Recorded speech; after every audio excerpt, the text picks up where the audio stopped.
This is the Bible of the electrogenic cell. It's not just the best book ever written on the subject, it's the only book ever written on this subject.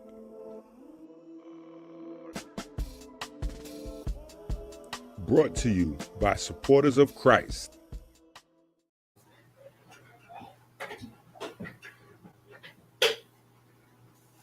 Okay, so this is where we was at, right? I was on beta lanes, and I was in the middle of calling beta lanes beta alanine.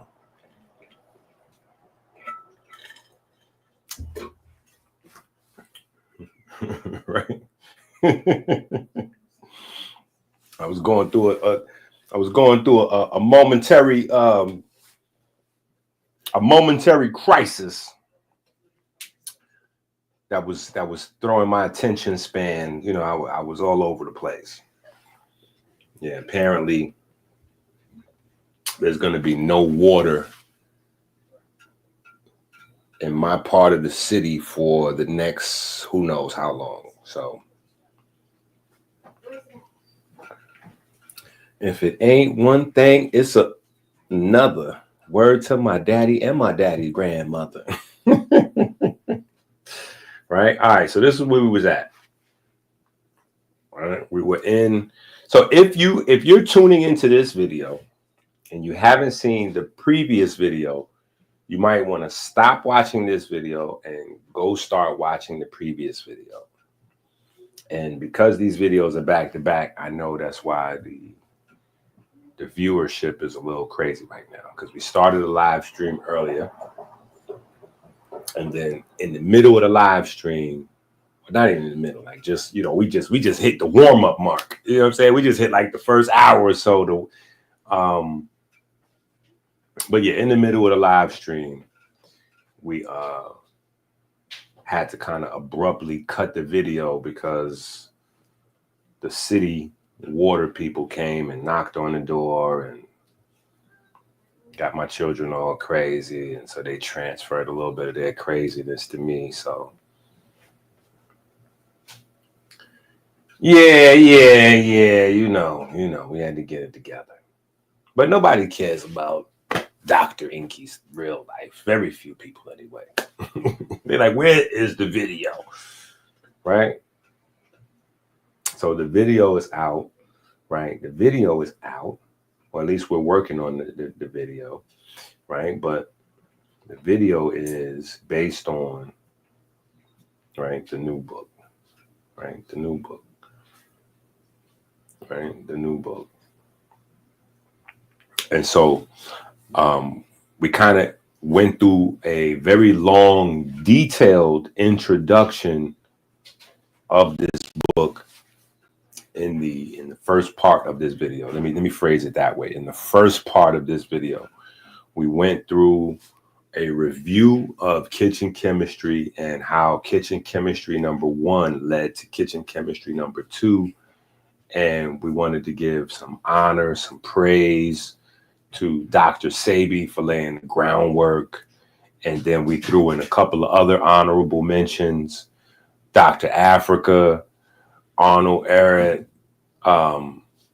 Robert actually, Arnold Ehret name probably should have been first, as his work later on inspired Sebi and Africa, and Dr. Robert O. Becker is just kind of in a completely different space, because his work wasn't actually food focused at all, right? I would wonder what his diet was like, right? Because nowadays, you know, because we've had the colonization of holistic health, everything is a combination of paleo and keto. And I don't even know if folks are smart enough to understand what's happening. I don't even know if folks are smart enough to recognize what's happening. Because y'all have these folks playing off y'all attention, and y'all are not smart enough to catch on. right? So let me just hip y'all to something. And maybe I should probably write it down somewhere or bring it back. But, you know, I forgot more about health than most people will ever learn. You know what I'm saying? But let me just give y'all a jewel, right? And it's up to y'all to go share it with the world. You know what I'm saying? Or make a clip or, you know, put it in the debate, conference, whatever. You know what I'm saying? But it's up for y'all to get these things out to the world. But initially, right, there's only one word for like the health alternative diet. And this is where my auntie, shout out to my auntie Yvonne, the only one living from my dad and his all his, you know, his siblings or whatever. She's the only one left. And she was the only one that turned vegan. So that's a testimony of another level. And when she turned vegan, folks just said she was crazy because back then there wasn't even a word for vegan. There was only one word, and it was vegetarian. Vegetarian is the original term. It's vegetarian. And when you looked up the word vegetarian, it said herbivore, right? Herbivore, person who eats plants, right? Somehow vegetarian grew to include dairy, and that was cool, right? But then the true vegetarians, the true herbivores, they wanted to differentiate themselves. So then you get, you know, names like lacto vegetarian, and then, you know, you get all of the crazy stuff. Pescatarians, raw food, vegans, like all of those names come later, right? All of those names come later. But the debates that went on in the 60s and the 70s went on throughout the 80s and the 90s until my time, right? It was the plant people versus the meat people. And so because the holistic space and the conscious space blended together, right? So this is always like the conundrum with the idea of a conscious community. There is no such thing as a conscious community. And it's not a disrespectful thing to say that. It's just from the inside out, people that will be considered conscious community people know that the conscious community is like America. It's like the Bronx. It's a whole bunch of people that are there. It's Jamaicans, Haitians, Puerto Ricans, Dominicans. Everybody's there. That's a community of communities. You know what I'm saying? It's not like one group of people. It's not like you can go, oh, those are the Hebrew Israelites or those are this. No, it's just a bunch of different people, you know, and most of them aren't even into health. You know, most of them have religious ideas or weird alien ideas or flat earth or whatever. Like it's just, you know, made up of the people that are not mainstream thinkers. You know what I'm saying? And some of the people are just like alternative news people. And so it's a bunch of different people.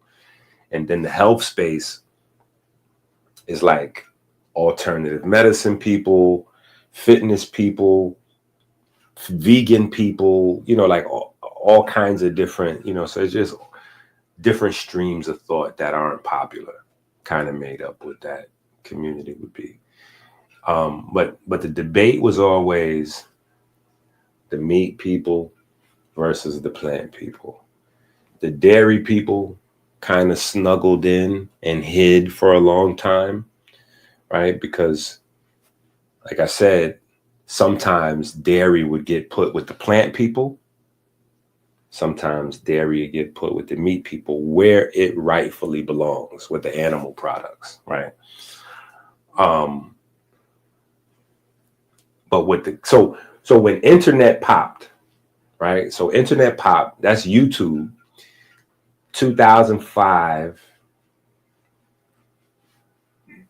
Doesn't really pop until maybe 3 to 5 years later, right? Where it's like YouTube, you know what I'm saying? Like, and it doesn't become a thing that everybody's on until, you know, the pandemic took the world from the real world into the metaverse.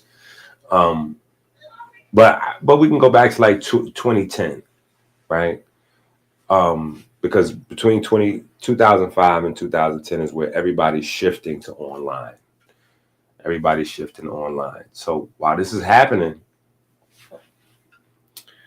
all of the conscious conversations, the Muslims debating the Christians and the meat people versus the plant people, and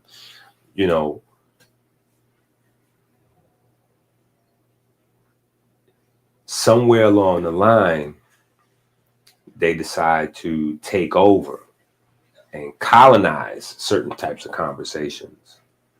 So the holistic, it just got whoop. Even the melanin conversation. There's a time period where you look up melanin on YouTube, you don't see nothing but Dr. Africa, Dr. Inky, even Dr. Sebi videos. And Dr. Sebi was against melanin, but you would still see him pop up in algorithm to the point where now none of those people pop up in the algorithm. You're seeing people like Jack Cruz pop up, and Jim Khalili, and quantum biologists popping up, what I'm saying?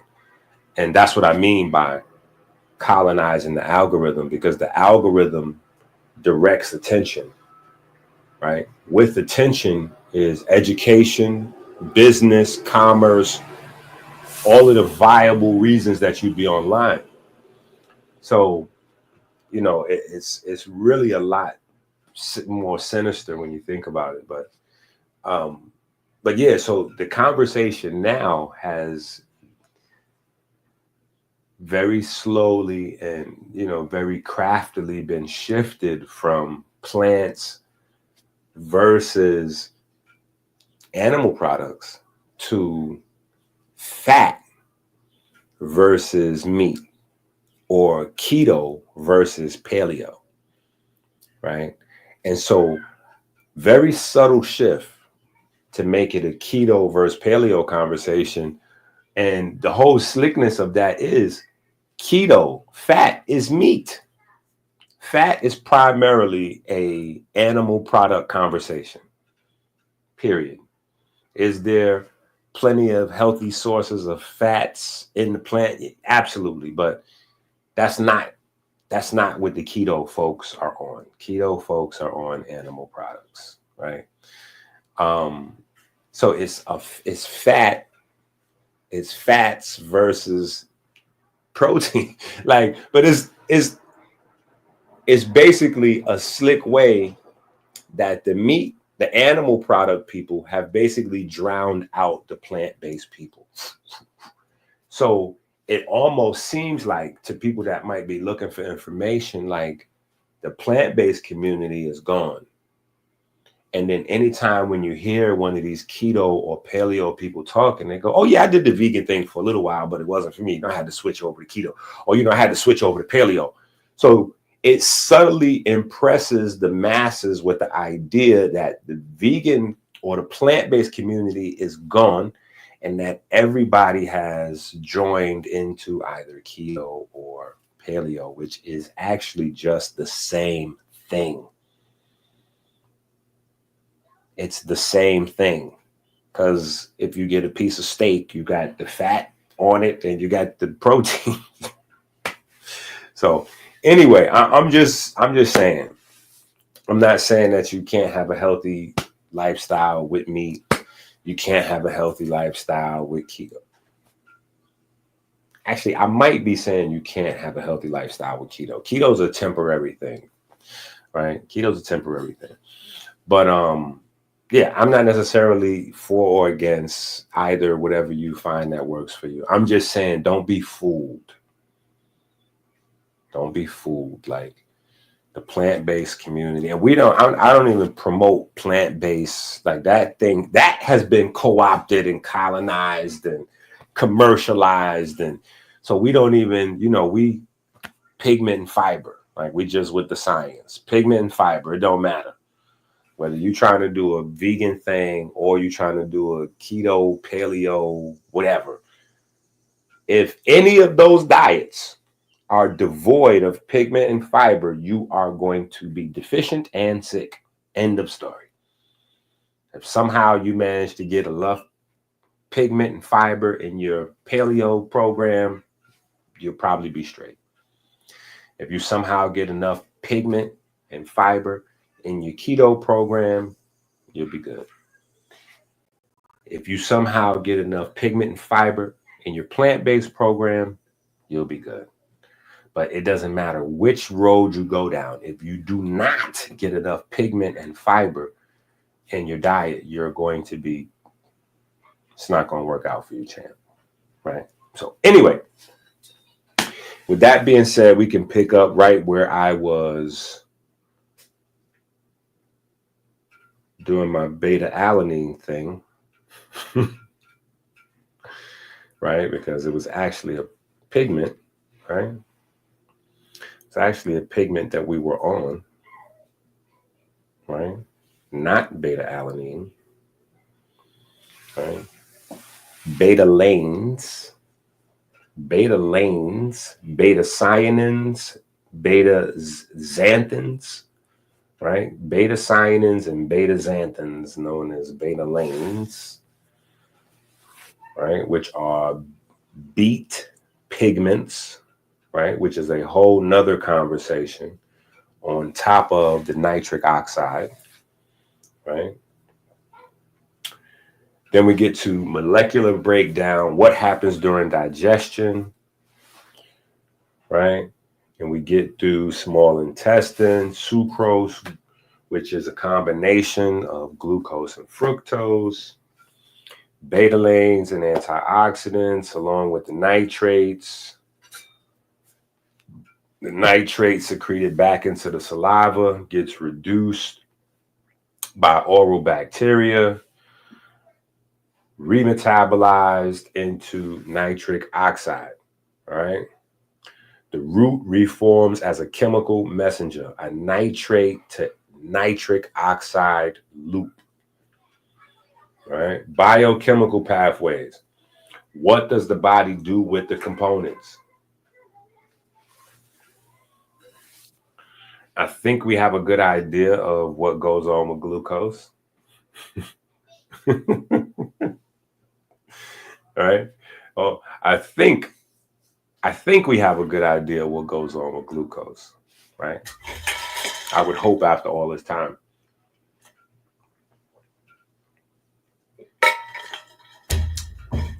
Listen, the reason y'all gonna be seeing me in my jacket frequently is because I'm working on me. Y'all better stop playing. I told you. If y'all at home and y'all don't watch me go from fat to skinny to fat to muscly to fat to six pack to fat to, to in shape to broken leg to fat again, and you still at home and you ain't transformed your body one time, you need to slap yourself. No, I'm just kidding. Don't slap yourself. Maybe slap yourself. Maybe slap yourself.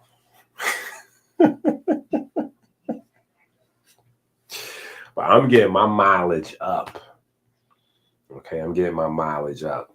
From the 10,000 steps, I've taken another step, right? That's what the 26 miles was about, right? Not only was that celebrating the holiday, right? That's an inspiration holy day. Not only were we celebrating the inspiration holy day for the breath, right? But, that was me making a deeper commitment to myself. When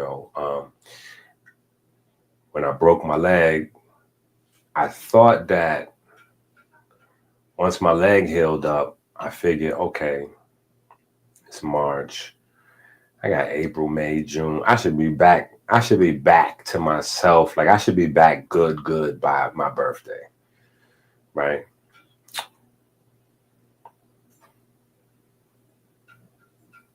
Didn't exactly happen that way. Right? So, but I made some progress, just not as much as I thought, because, as you get older, it takes more work to get in shape. So you really want to try to get in shape and then hold it down, right? because it takes more work to get in shape. It takes you longer to get in good enough shape to begin to get into shape. Hopefully that makes sense for people, especially in the internet age, because you need to get into enough shape that you can start getting into shape. Most people's body is not in good enough shape for them to even begin getting in shape, right? Remember when we talked about the visceral fat that accumulates in your skeletal muscles, right? Maybe we have to bring those conversations back, right? But the visceral fat that accumulates inside your skeletal muscle is what creates a lot of injuries. Like when you get out of shape and then you try to turn back around and get in shape, and you looking in the mirror and you fat, you know, your skin is fat, your face is fat or whatever, a lot of that subcutaneous fat. Then beneath that, we have visceral fat. But I don't think that we really understand the impact of particular types of visceral fat, right? So you have the visceral fat in the heart and you have visceral fat in your muscles. Those two types of fat make it dangerous when you're trying to get into shape.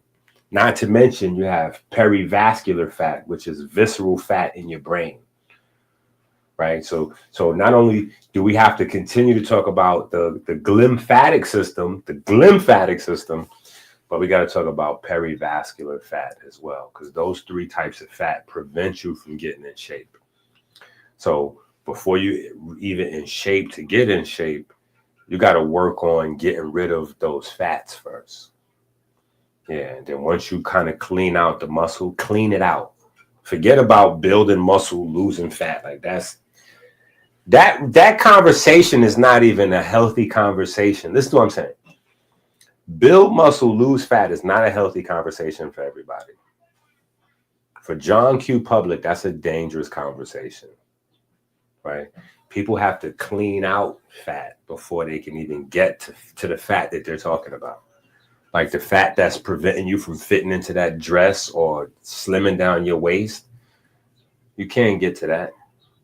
You got to get the fat inside your muscles, the fat inside your brain, the fat inside your heart. Then you could get to that other fat way easier. So that's why I've been telling y'all for years now, you got to get in shape in order to be able to start getting in shape, right? And hopefully these foods, you know, these kitchen chemistry books, along with the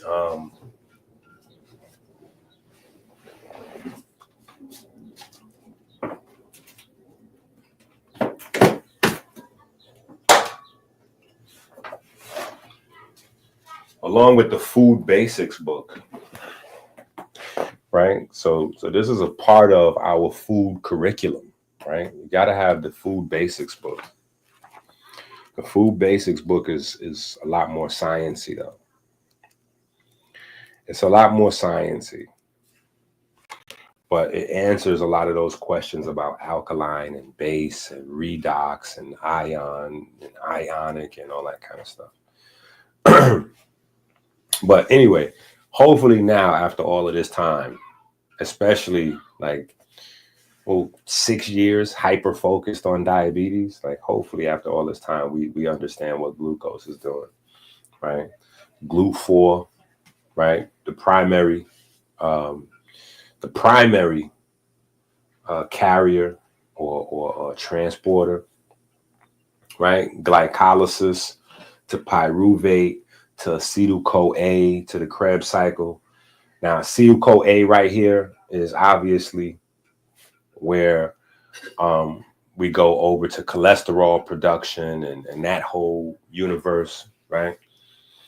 But then, you know, so the cholesterol universe is like, it's a part of your energy cycle system, just in case you didn't notice that, right? But anyway, goes on to the Krebs cycle. NADH or FADH feeds the electron transport chain, right? You know, NAD, that's sugar. FAD, that's fat, right? Sugars, fats, cytochrome 1, cytochrome 2. So sugar, cytochrome 1, fats, cytochrome 2, right? nitrates to nitrites to nitric oxide, diffuses into smooth muscle, activates guanylate cyclase. This is important for your blood flow, right? This is important for your blood flow. This is the science. This is the science behind. This is why I said when I was giving the introduction the other day, these 7 levels of understanding will take you, much further than probably anything that you've seen on YouTube regarding food. Right? We can't do this all in one setting because there's too many of them, but I'm just going through to give you an idea of how the book is broken down. Right? Guanylate cyclase, blood flow, enhanced oxygen delivery to mitochondria. Right? So these are the unsung heroes of VO2 max. VO2 max, right? And then here's our pigments, our beet pigments, right? Quenching free radicals, reducing lipid peroxidation, and preserve membrane voltage. So these are things that people haven't even commercialized in terms of promoting beets or beet roots with yet. These are other benefits that you get from beets. So it's not just the nitric oxide, but it's actually the red color of the beet. It's the beet's pigments that provide protection to the membrane of your cells being able to produce electricity, voltage, joules, right? Which is where we get the burn fat, burn sugar, misconceptions that we now know is electrogenesis, production of electricity, right? Magnetism, light, etc. Right? All right. So then we get to the genetic level, right? And the first thing you see here is nitric oxide activates AMPK, right? So at level 4, right, especially for my people that are studying the degrees, doing the degree work, level 4 is where you'll start to see some familiar stuff. And even the people not doing the degree work, but studying the books, right? Studying the books. Nitric oxide activates AMPK. Folate donates methyl groups, which support methylation and repair. So if you anywhere in the health conversation, right, particularly if you have the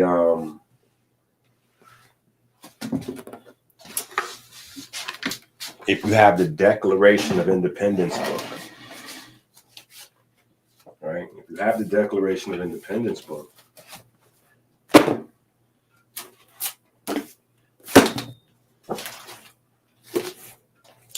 this is our exercise textbook. This is our exercise kinesiology book. And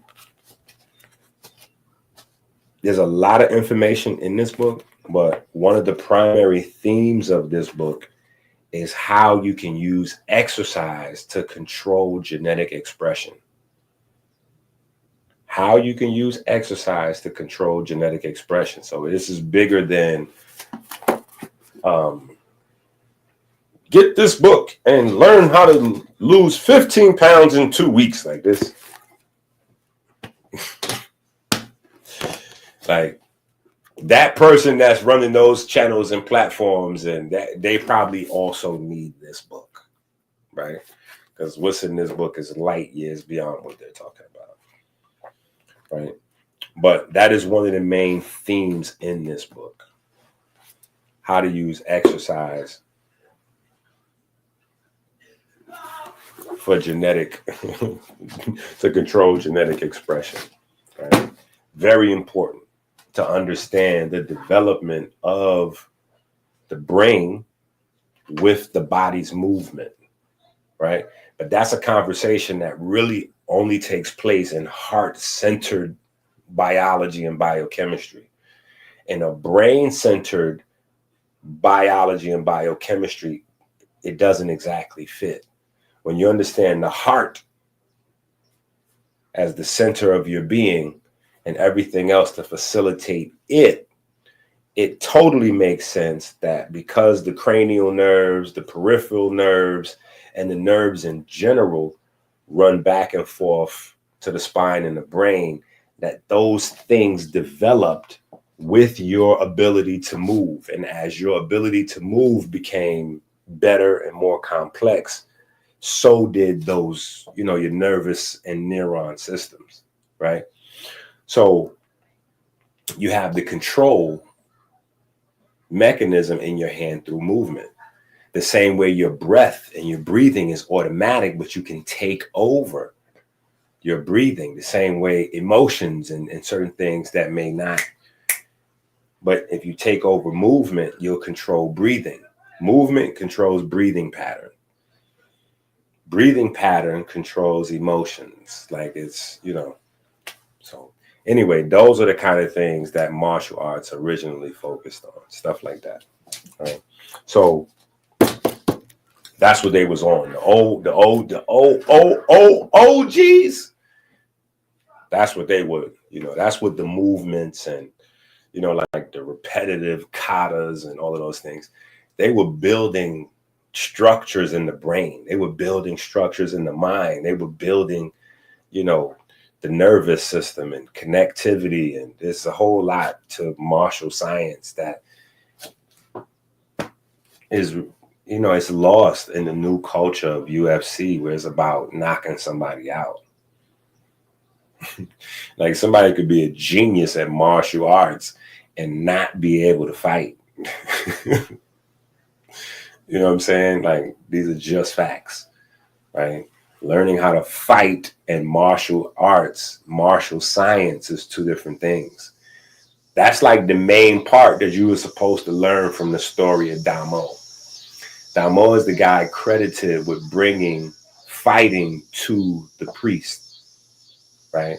But the thing is, you got to understand, the priest was already the priest, which is why they were getting targeted, robbed, and physically bullied, so that they would need someone to come along and teach them self-defense.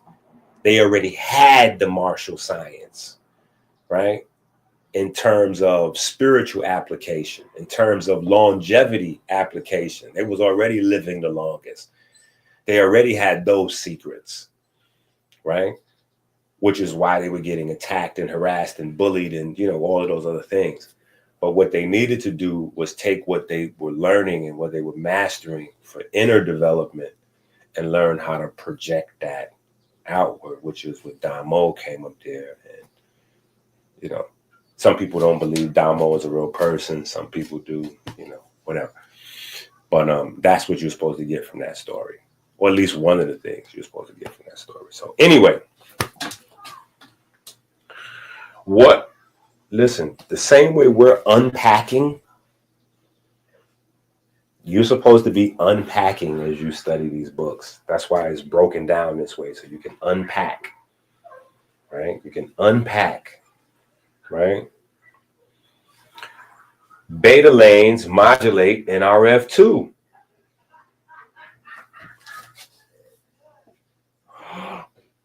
NRF2? What? Pigments modulating NRF2 system? What? Right. So these are the kind of jewels that you have in this book. Like this is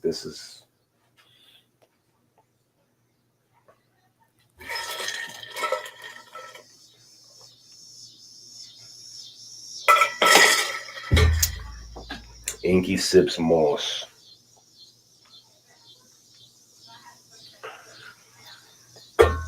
And yes, I do have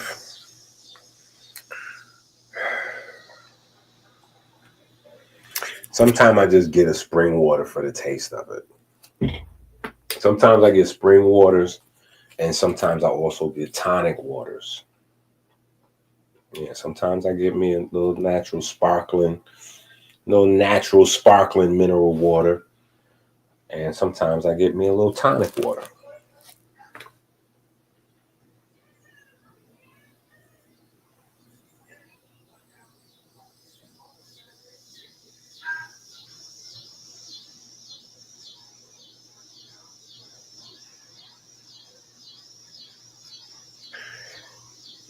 Yeah, if I don't, so I don't really always do take it in the daytime. I don't always take the watermelon in the daytime, but I definitely remember to take it at night, specifically because like I'm heavy on the dreams. At some point, I probably got to start writing some books on. I did a couple of things. I had a series on REM sleep and some of that stuff, but I go, and then I have the brainwaves book, wherever that is right now. That's probably in the front bookshelf. But there's a book called Inky and the Brainwaves. And in that book, I kind of get into the sleep, into my sleep bag a little bit. But yeah, the watermelon will definitely boost your ability to lucid dream for the people that are into that. But I went crazy in the dream space. Like I dedicated like a whole 2 years of studying dreams where I was like sleeping like 12 hours a day if I could, and I was doing all kinds of experiments, some I won't even admit on the internet. But yeah. Watermelon is definitely a safe, healthy way to boost your dopamine levels and then boost your ability to lucid dream. Yeah, definitely will boost your dopamine level and your ability to lucid dream.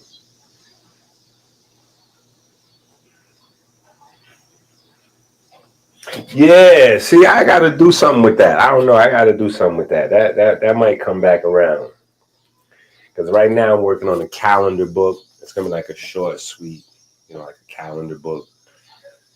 Because we're we're creating a whole year. You know what I'm saying? We're taking it all the way back. So, um, so yeah, there's that. Like, so that calendar book will be dropping pretty soon. In terms of like right now, if we go back to the year of the electric fish, if we go back to the beginning of bioelectricity, right? If we go back to the beginning of bioelectricity, the year would be 5,000 something, 5,000 something. Yeah, I want to say 5,125. If we go back to the beginning of our current understanding of bioelectricity, which is what I think I want to do with our personal calendar, like for inspiration, like for our purpose, our belief system and what we're trying to build within our culture. I want to go right back to that time period. So we go all the way back to Narma, the unification of upper and lower Kemet and all of that kind of stuff. So I kind of got a little short, sweet book coming out on that. And that may sound totally unrelated to lucid dreams, but I promise you it's not. Right? Anyway.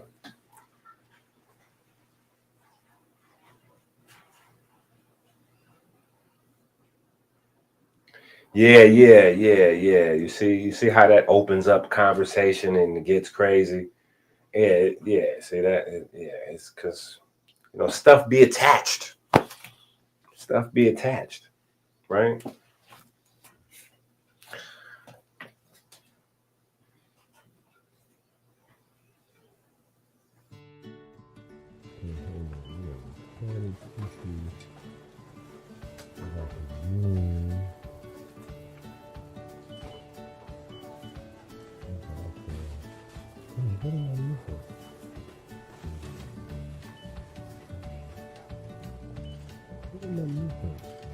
Oh, I know what I'm supposed to do. I know what I'm supposed to do.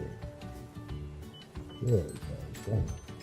Good thing I have my grocery shopping list. Don't leave home without it.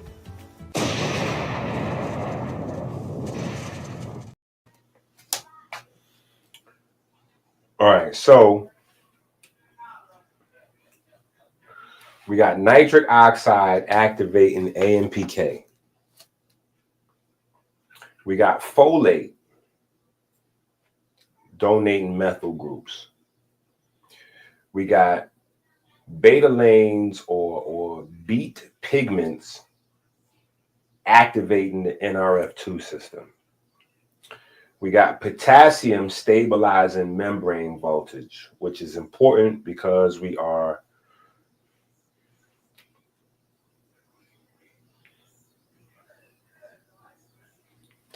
doubling down on the pigment activity in beets, right? And then we got GMP signaling, reducing platelet aggregation.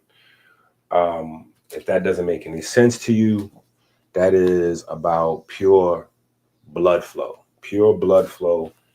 and even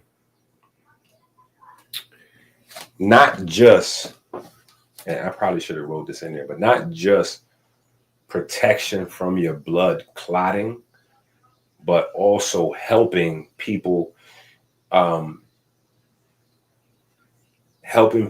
have issues with clotting, right? Because I don't know if y'all seen the little 26-mile, that little marathon we did at the end. My foot was bleeding, and I was laughing at myself, self-deprecation at its finest, but I was laughing at myself because some people panic, like if their foot's bleeding, they scared because that could lead to cutting the foot off because their foot won't heal. The foot won't stop bleeding, right? It won't clot. It won't create new skin, right? All of the things that the clotting network is supposed to do, like that doesn't happen for them. And that's a part of the diabetes space. So folks with diabetes or even pre-diabetes, they are led to be horrified of getting a cut on their foot, right? But beets, right? Beets help with that. All right, disease pathway. How does this food trigger or prevent disease? Now, if you have the book, right, which nobody does, the book just came out. But when you have the book, when your book comes, say for instance, you just want to skip through the book, I would recommend skipping to that, right? If you just want to get the most basic, like naturopathic feel, you know what I'm saying? And I always suggest people read these books more than once anyway, right? Reading the book more than once is, right? But if you want to just skip through the book and go through all of the foods and just get an idea, I would say level 5 is the spot, right? Because then you get the idea of what's for what works with what. Now, when you're going through all of the levels, it gets more complicated and you can build out a better picture. You can sculpt out a much fuller picture, especially if you have particular things you're trying to work on. You can lean on certain foods, right? Which is called the whole food diet. And that's one of the terms that's getting blasted out there into the algorithm. Whole food diet, whole food, to the point where there's now a supermarket chain called Whole Foods, right? Where they are kind of expensive, but they do take EBT cards. Just throwing that out there for anybody that needs to hear it. There was a time period where I went to Whole Foods a lot.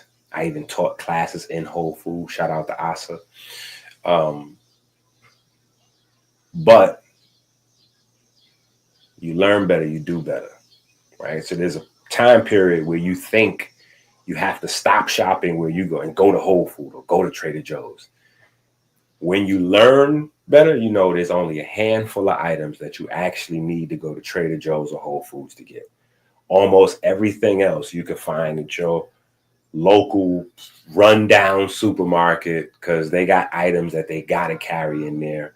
And usually, if you can find them in the local supermarket, they're way cheaper because nobody is buying them there. Nobody's concerned with health products at your local supermarket. So they're usually way cheaper there. Where when you buy the health food products at the health food supermarket, it's wholesale, then there's retail, and then they put a premium on it because a lot of people are buying it there, right?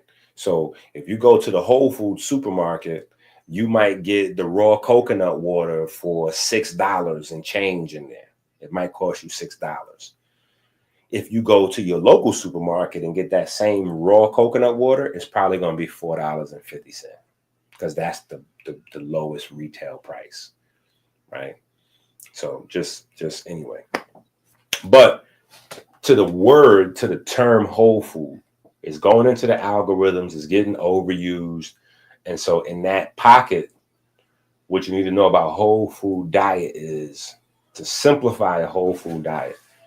Yes, it's natural foods, right? Yes, it's a natural food.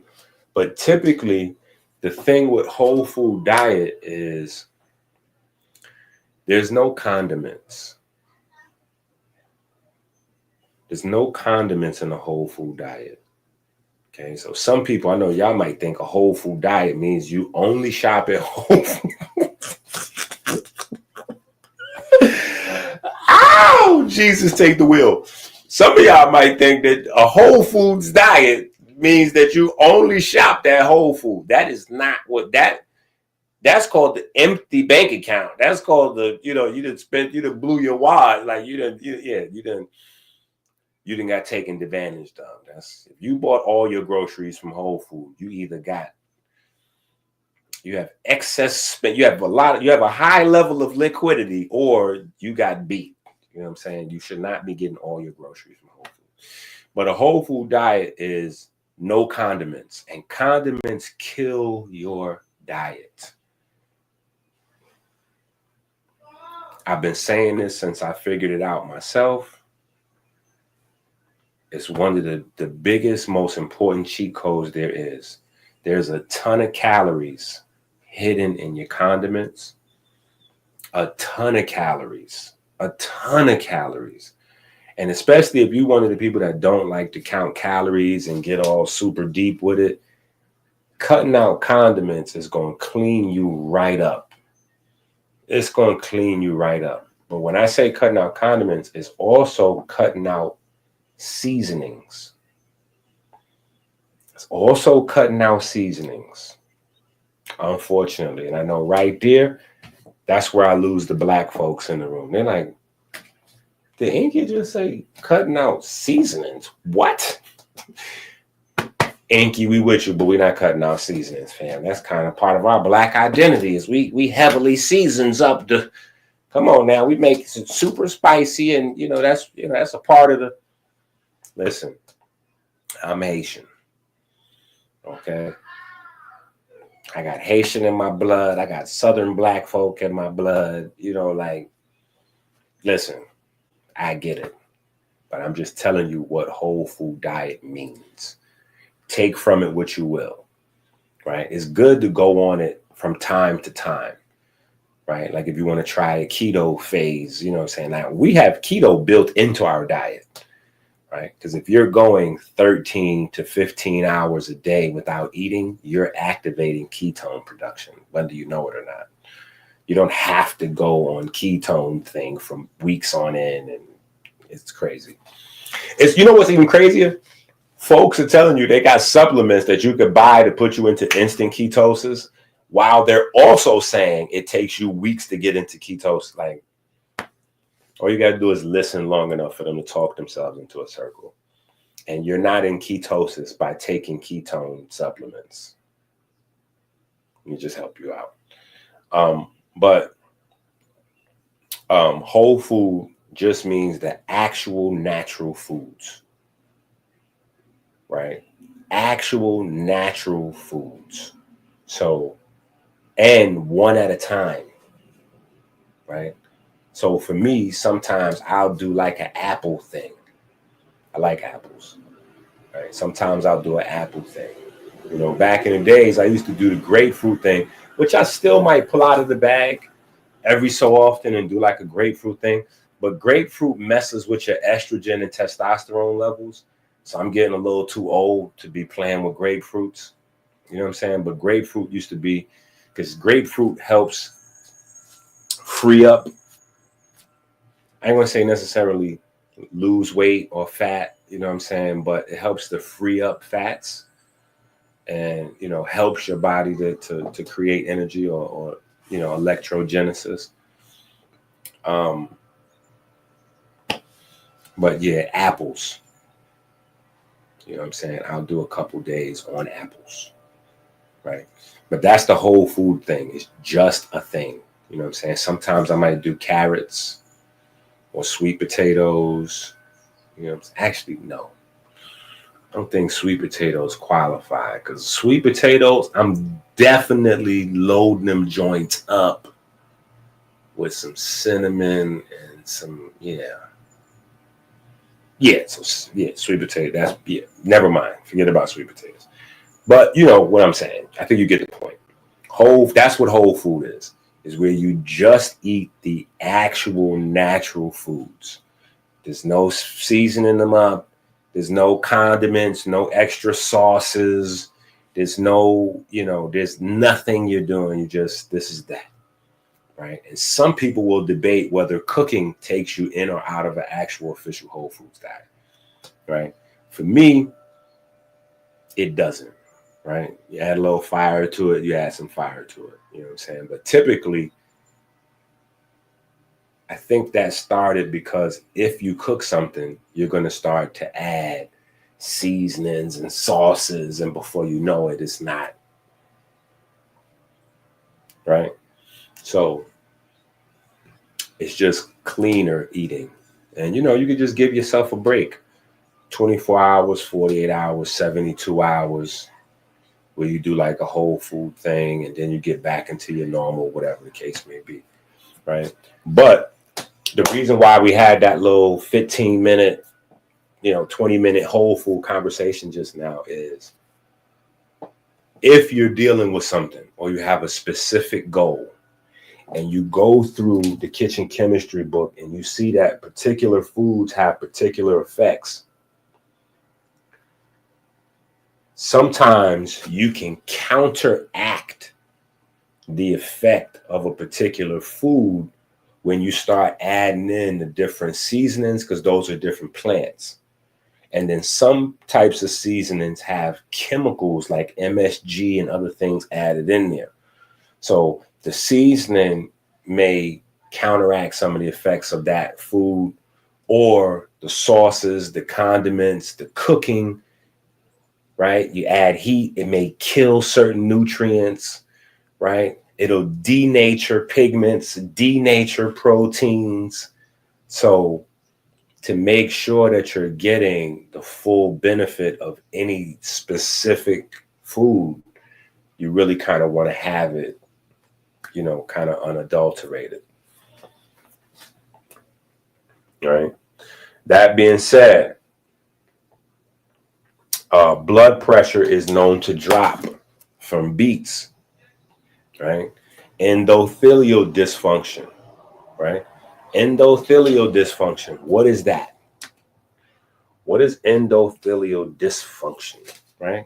That is the was septum. That is the aorta. That is the arteries. That even plays a role in the veins and the lymphatic system to a lesser degree, right? But definitely your arteries, your aorta, definitely has a large impact on your capillaries, right? Just know that there are some things that don't have anything to do with your capillaries, but they greatly impact your capillaries, right? Because capillaries are downstream from your aorta and your arteries. The stronger your aorta is, the stronger your arteries are, the less problems you'll have in your capillaries, right? The more capillary growth you'll have, right? But if you start to get upstream issues in the arteries and the aorta, they're so big that an issue in those places could become life-changing in your capillaries, right? Because something that's floating around in your aorta or your arteries that shouldn't be there, those are large enough that they can push it through. If it makes it to the capillaries, some of the capillaries are so small that that same thing that would be looked at as debris in the artery or aorta could form a clot in the capillaries and stop the whole system up, right? So yeah, that's an important thing.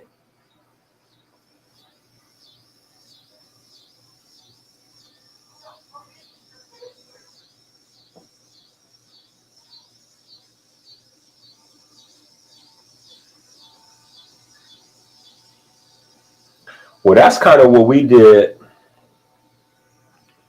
That's kind of what we did 24 hours going into our marathon. That's kind of what we did to load up. And then the night before, because we left early in the morning, so we woke up early, like 4 o'clock, got out of here about 5. I wanted to leave earlier. I wanted to get out of here like 4 o'clock to start our run or jog, whatever. But yeah, we didn't wake up early enough because we went crazy. They had a sale at the supermarket. Oh my God.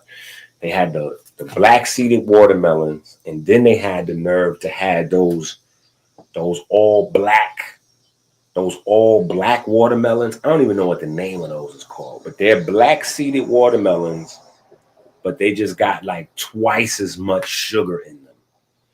I don't know what those are, like crackhead water. I don't know what those are. Those are like heroin addict.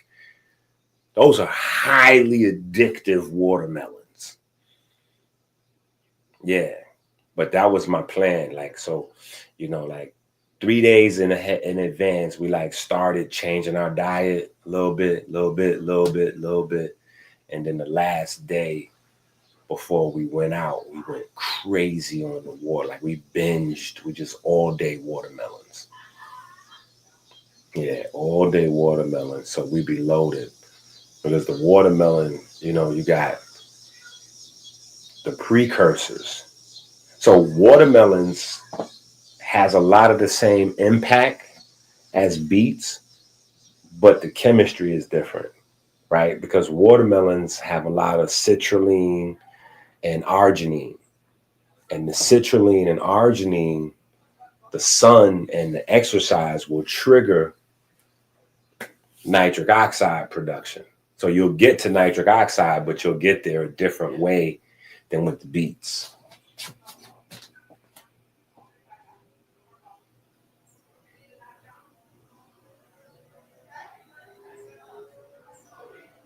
What you talking about, M4? M4 just jumping off the top ropes today. What you talking about? Hold on. Of course. Of course. Now, sea salt ain't going to be there. Sea salt ain't up in there. We ain't put no sea salt up in there. But garlic is in the book. Garlic is in the book. All right. So cognitive decline, right? Anything that improves blood flow is going to improve brain activity. Diabetes, we talked about AMPK the other night at length, right? AMPK, one of the big secret cheat codes to diabetes. And that doesn't matter what type of diabetes you have, right? Athletic fatigue, chronic fatigue. What's that other thing that people have? Athletic fatigue, chronic fatigue.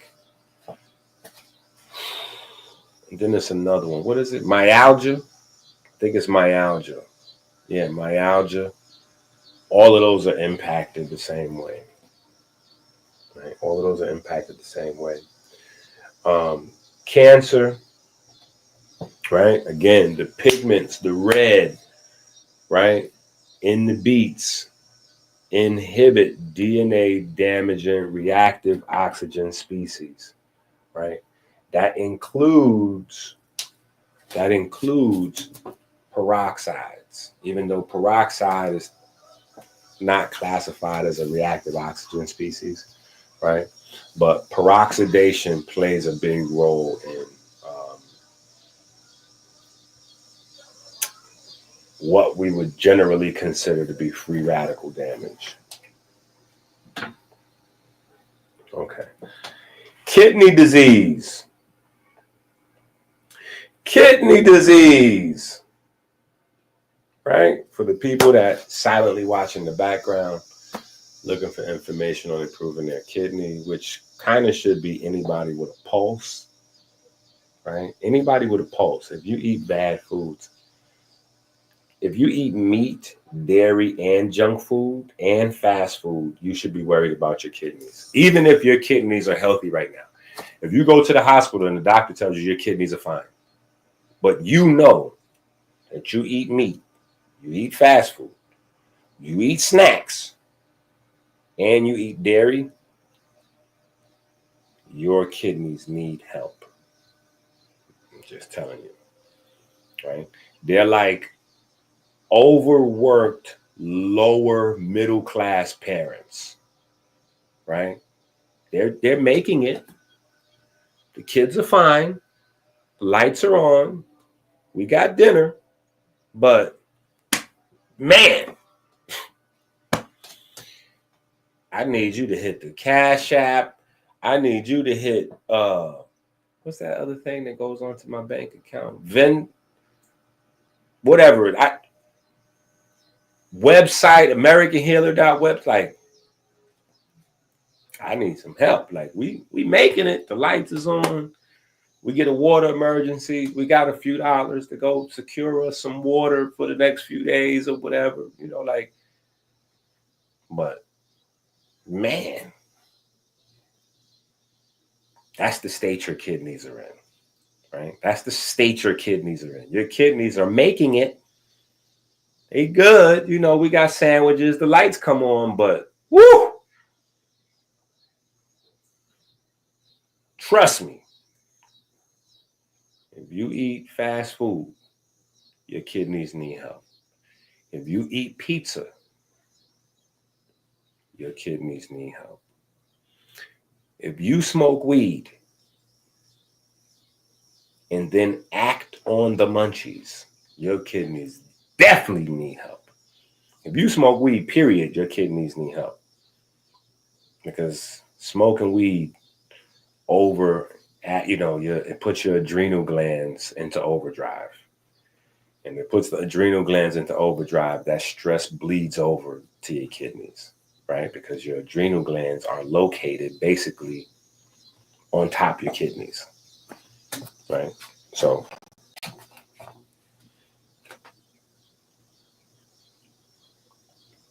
yeah, no, I was thinking of Zell. That's the thing I was thinking of.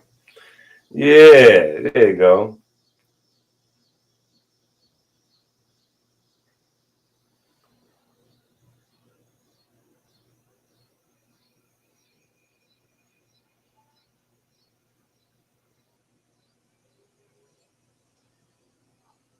Oh, you showing out. Talking about seeded yellow watermelons. Yeah, you showed out. Yeah, no, that's a fact, J Mar. That is a certified big fact. He's just showing out with them yellow watermelons, though. Yeah. We ain't getting no yellow watermelons in the neighborhood. That's not coming to the neighborhood. And if it do, it's gonna be going that day. All right, so then we have level 6, which is comedic naturopathy, right? This is the comedic naturopathy or naturopathic application, right? So we do have a level dedicated to application, right? What should person X eat to improve condition Y, right? Athlete or elderly with fatigue, right? Hypertension patients, right? Neurodegenerative risk, erectile dysfunction, right? Hypoxic states, Now, who experiences hypoxic states? Anybody who does real exercise, right? What is a hypoxic state? Hypoxic state is when you're out of breath, right? Typically, when you're exercising and you're out of breath, that means that the lactic acid level is up and the carbon dioxide level is up. So you're not being able to match the speed. Like, so say for instance, you're running, right? You're running, or you're doing your 60 and 60, right? Or you're training to build up to where you could do 60 push-ups in 60 seconds, right? So you're trying to do push-ups as fast as possible, right? In order for you to do the exercise, whatever the motion is, whether it's a push-up, a run, a bench, whatever, for those muscles to work, you have to convert sugar into electricity, which then allows the mitochondria to do its thing in terms of recycling ATP. So then you can get the light out of the ATP, right? So electricity to light is the process, right? In that process, as you're breaking down sugars, right, your body has to get rid of the carbon the leftover carbon. So you have to bring in oxygen to match the carbon, right? So that's one thing that's taxing your oxygen. And you can only break down sugars at the speed that you can match the oxygens to the carbons. That's one thing. But then you also have to wrestle with recycling lactic acid, right? So you have to recycle lactic acid. That takes water and oxygen. Thankfully, water is in oxygen, right? Mitochondria also recycling water, right? But those are the two things which primarily determines your endurance, right? Your ability to get oxygen into the tissues and neutralize the waste products of muscle usage or electricity production in the muscles, as well as the metabolizing the substrate to produce the electricity in the first place. Right? Hopefully that's not too much. Hopefully that makes sense. Right? So breaking down the sugars and the fatty acids, you need oxygen for that. And then just the contracting and relaxing of the muscles produces lactic acid, and you need oxygen and water for that.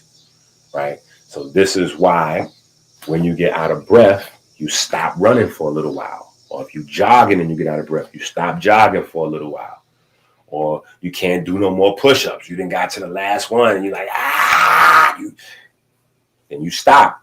When you stop the movement, you keep breathing. In fact, you might breathe harder. And you get all this oxygen in. And all that oxygen without the movement allows you to reset everything. And then you can start the movement again, right? Then you can start the breaking down sugars and fats to produce electricity and using the muscles and, recycling lactic acid and all that kind of stuff, right? So all those are considered hypoxic states for clarity, right? Hypoxic states, right? So almost everybody that exercises, right, you experience hypoxic states, right? From plate to mitochondria.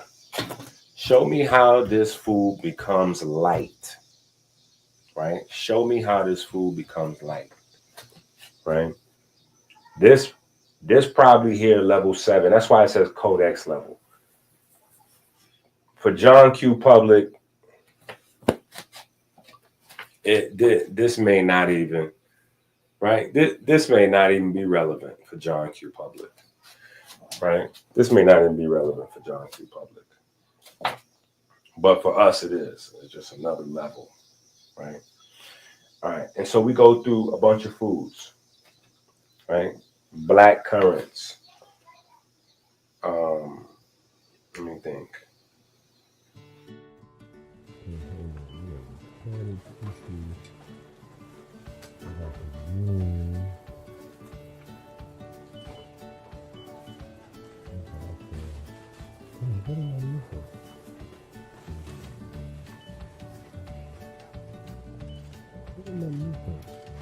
Oh, I know what I'm supposed to do. I know what I'm supposed to do. There we go. Good thing I have my grocery shopping list. Don't leave home without it.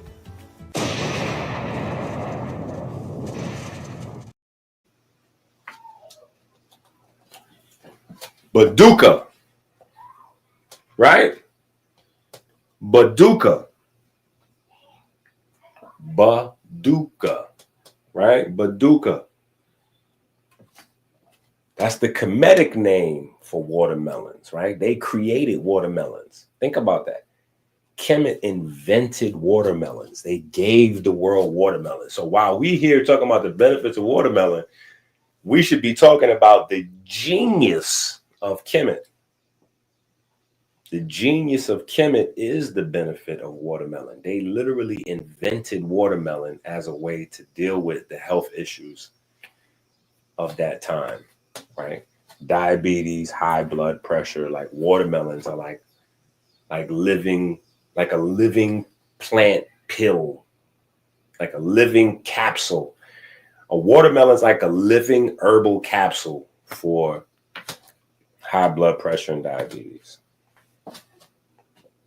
Right? Think about that. They invented it. Right? Hybrid.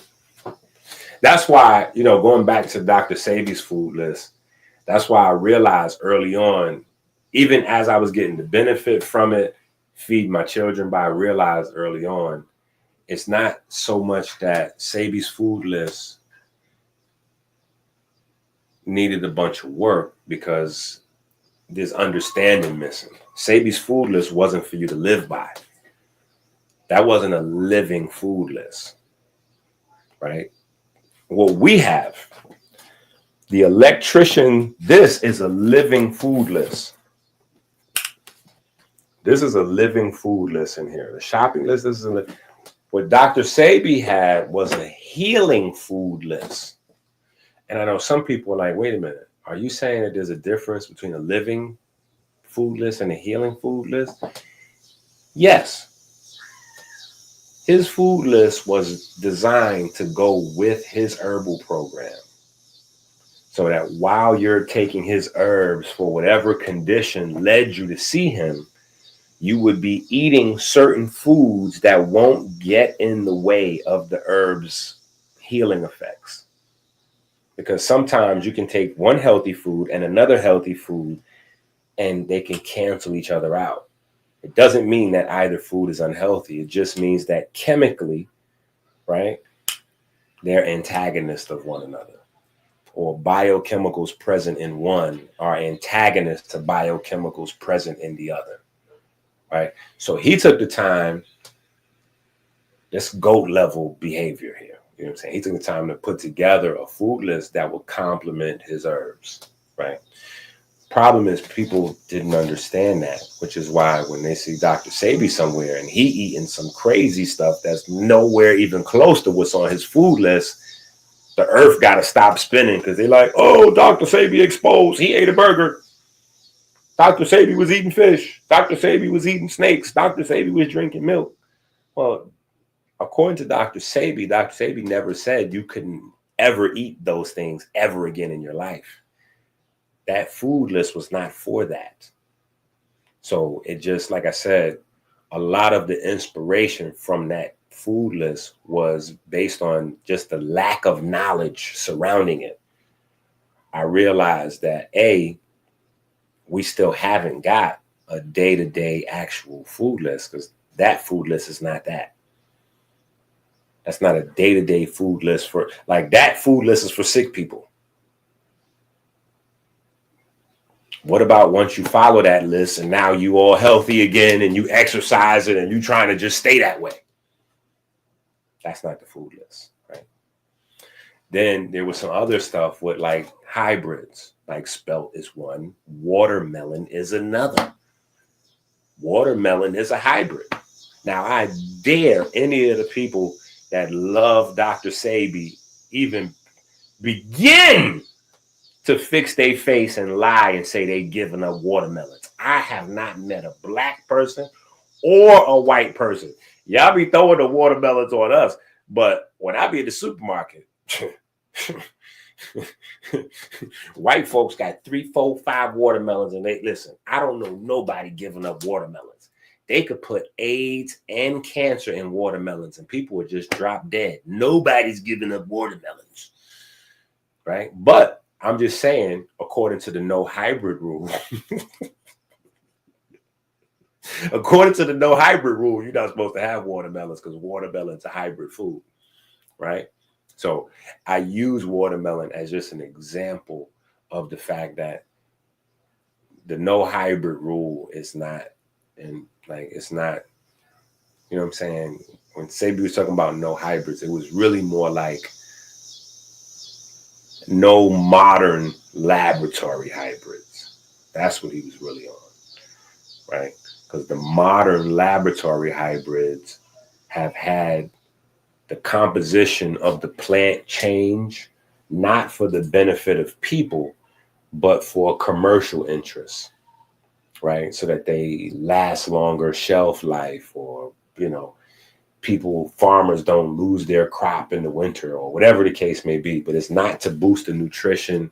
It's not to make the plants more therapeutically active. It's not to make stronger wild plant. You know what I'm saying? It's not for those things, because nature makes its own natural hybrids for survival, right? But yeah, before we get into watermelon, I just wanted to let y'all know. Watermelon is definitely a hybrid, but it's not a laboratory hybrid. It was created in Kemet, right? It was created in Kemet. Baduka, right? All right. So watermelon, not only just water, sweetness, right? Opens the vessels, right? So here's the macro, and here are the keys. Keys open doors. Keys open doors. Keys open, keys open, keys open doors. Citrulline, the star of the show in terms of watermelon nitric oxide production. Lycopene, right? Very similar to betalain, right? The beet pigment, right? Lycopene is watermelon, tomato, right? You throw tomatoes in there. Lycopene is in watermelons, tomatoes. It's a pigment in red fruits also. Red fruits, vegetables, right? Vitamin C, potassium, magnesium, B5, right? Digestion.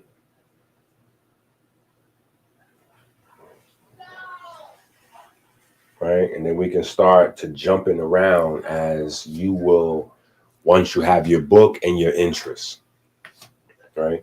You'll start to jumping around to certain places, right? Now, this is what I was looking for, right? So vitamin B5, one of your B vitamins, very important in the cholesterol hidden conversation, the hidden conversation of cholesterol, vitamin D, blah, blah, blah, blah, blah, blah, blah, blah, blah. Right? In fact, let's stop right here for a second.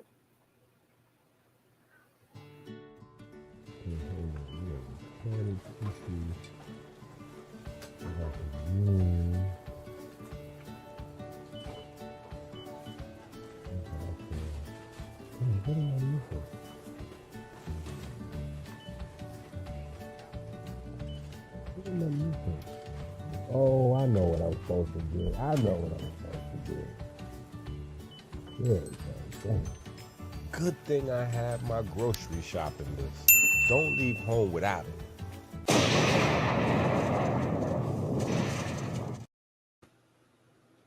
Okay. Yeah, I want y'all to look at this real quick. Now, of course, we have books. So, of course, in the photochemistry book, we have the much more detailed biochemistry. But the Google demons, as our illustrious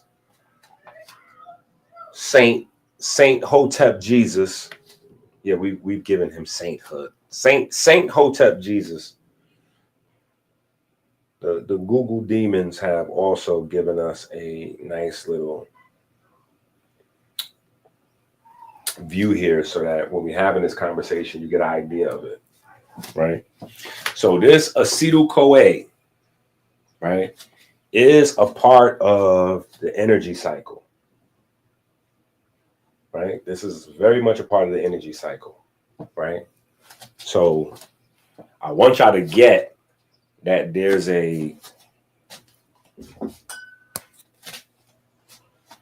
man, we've been talking for hours today and we have not gone to the whiteboard, right?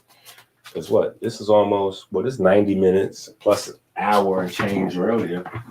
That's like 2-3 hours with no whiteboard, right? We're setting all-time records for no whiteboard. Okay. So you have your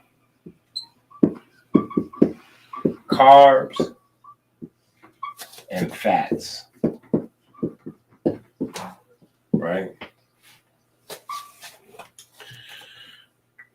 Actually, you know what? That's a whole nother rabbit. Even though it's similar, get you in the same place. We're going to stick with carbs.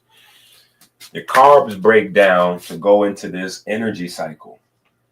We're just going to put EC, right, for energy cycle or electron cycle, right? But a part of this energy cycle is the cholesterol.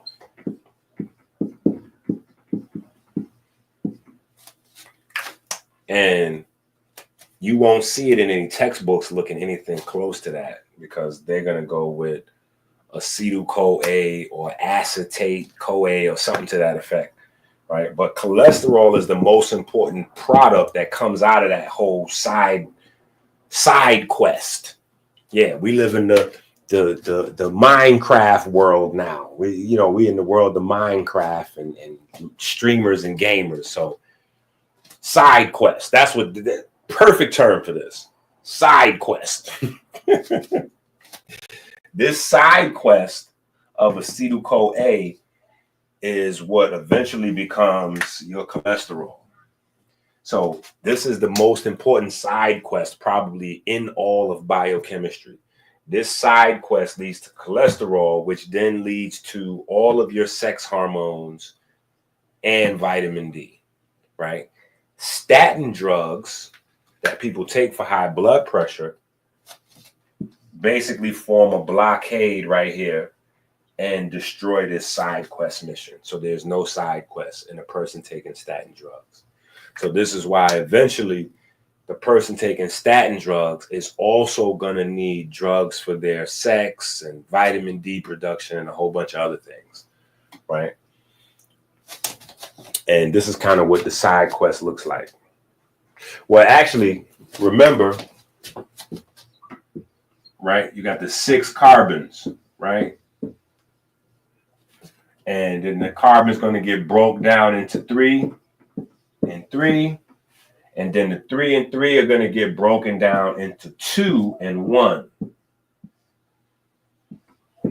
Right? That one single carbon is going to have to get combined with oxygen, 2 oxygens. Right? That's waste. Right? That becomes your CO2. But these 2 carbons here is what can go off on that side mission. And then the side mission looks something like this, right? Acetyl-CoA, HMG-CoA, mevalonate, isopentenyl, farnesyl, squalene, lanosterol, and then finally cholesterol, right? So important side mission that leads to cholesterol, very important. Now, in order for that to happen, to facilitate this side mission, one of the key elements that you need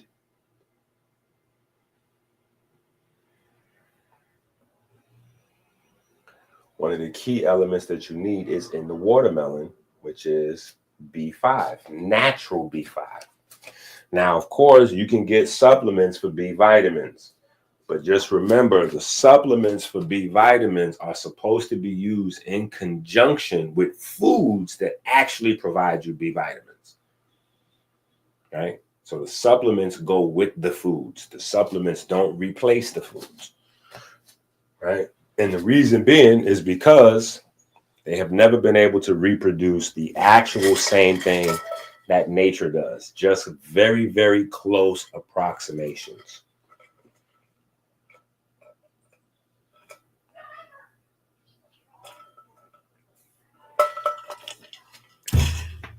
If they could replace food, we wouldn't have farms. All right.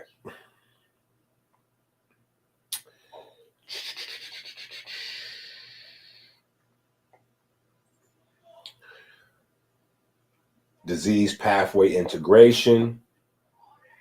Right now, again, something like this. Who needs heat and lymph congestion help? Every single human alive, right? Who needs cognitive improvement? Every single human alive, right? That's what I was talking about earlier when we were discussing the dreams, right? The compound on the website, if you go to AmericanHealer.website, is called watermelanin, right? Because some of the ingredients come from watermelons, right?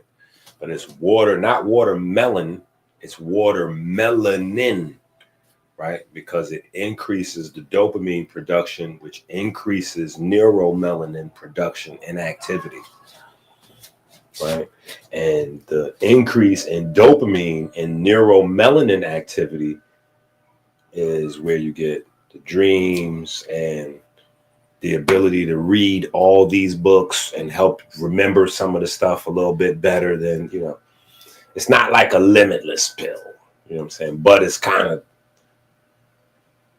close. It's not exactly like a limitless pill, but it's kind of close. It's kind of close. Watermelon is wow.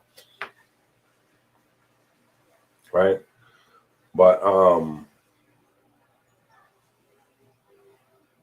yeah, heart disease prevention, post-stroke, brain fog, right? When we get to comedic naturopathy applications,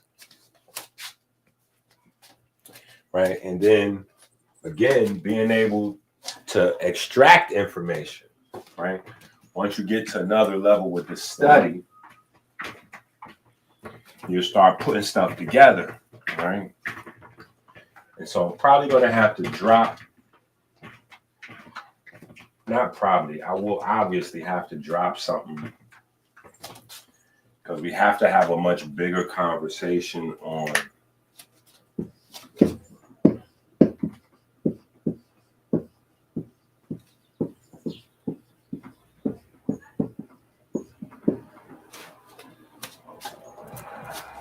these are the hidden visceral fats, right? We got perivascular, right? This is the hidden fat in the brain, right? Then, of course, we talked about this guy.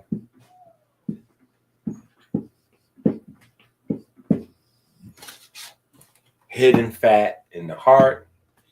And then with muscles, it's called myosteatosis or something like that. Myosteatosis. I don't want to butcher the spelling, so I'm not even gonna write it up there. But it's called myosteatosis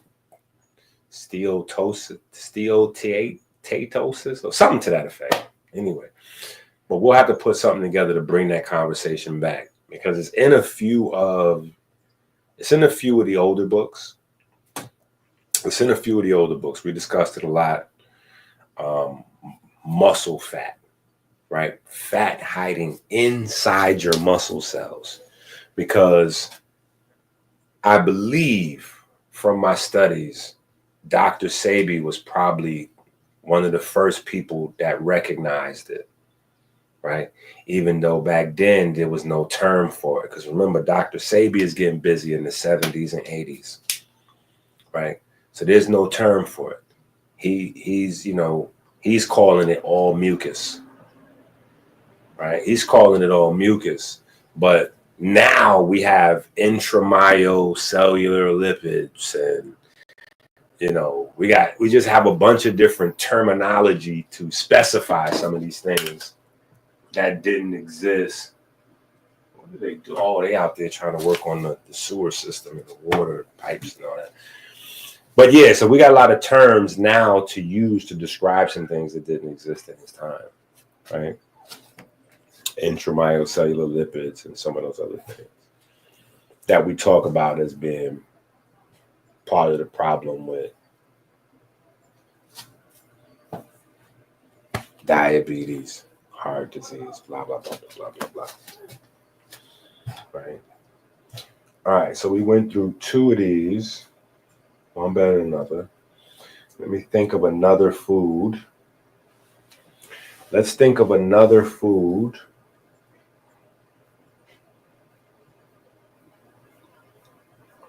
What's another food?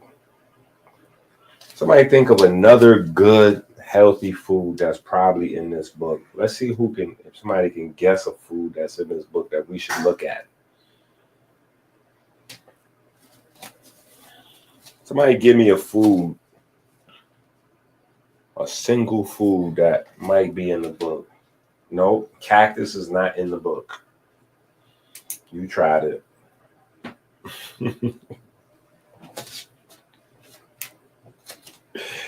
Cactus is not in there. Stop trolling. I'm going to go to grapefruit. If nobody else picked nothing, I'm going to go to grapefruit. Oh, you know what? Garlic, because M4 mentioned garlic earlier. I might go to garlic.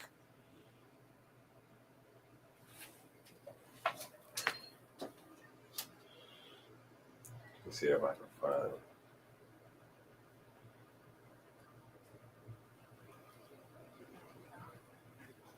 Because I'm from the Bronx. You know what I'm saying? I'm from the Bronx. And I feel like, yeah, that'd be a good, just to represent the culture. Like, hold up, man. I got to represent the culture, bro. I got to represent the culture. Yeah, I got to represent the culture. Listen, you get off the train in the Bronx, even you get off the highway, you get off the Deegan, right? You come across the bridge. You come across the bridge up on 181st Street. It don't matter where you enter the Bronx. 149th, 135th, 181st, wherever you enter the Bronx at, there's a high chance that you might just all of a sudden smell garlic. Yeah, you might just smell garlic coming into the Bronx. Yeah.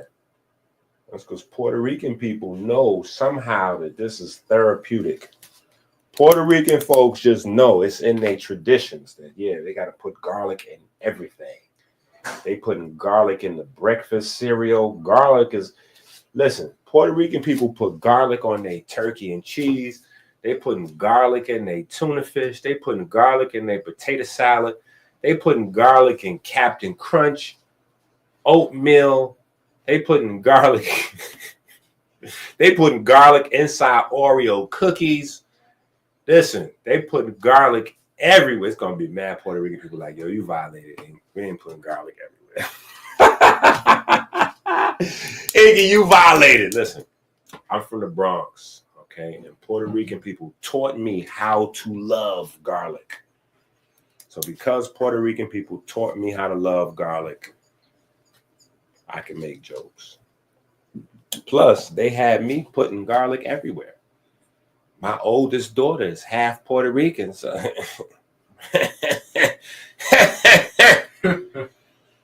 bye-bye.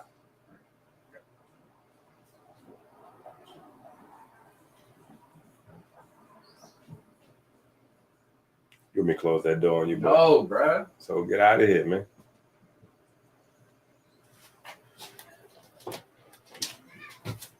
Wayne.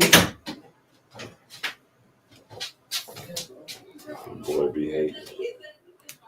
That boy be hating. So key active compounds in the garlic: allicin and sulfur. Now, out the gate, when we get to the allicin, well, when we get to the sulfur, right? The only people in written history that have had a greater love affair with garlic than Puerto Ricans is Kemet. Not Egyptians. Kemet. Okay? Egyptian people and Kemetic people different, right? Not Egyptians. Kemet. Those are the only people known in written history who have had a greater love affair with garlic. All you got to do is go through the medical papyri. When you go through the medical papyri, it's a wrap. Garlic is everywhere. Garlic is in almost every formula. No matter if you bust your head or you got cancer or you got surgery, whatever you got, you're gonna put some garlic on it. I'm telling you. Listen. Now, Puerto Rican folks, they ain't know that part. They just knew it made everything delicious and it was, yeah.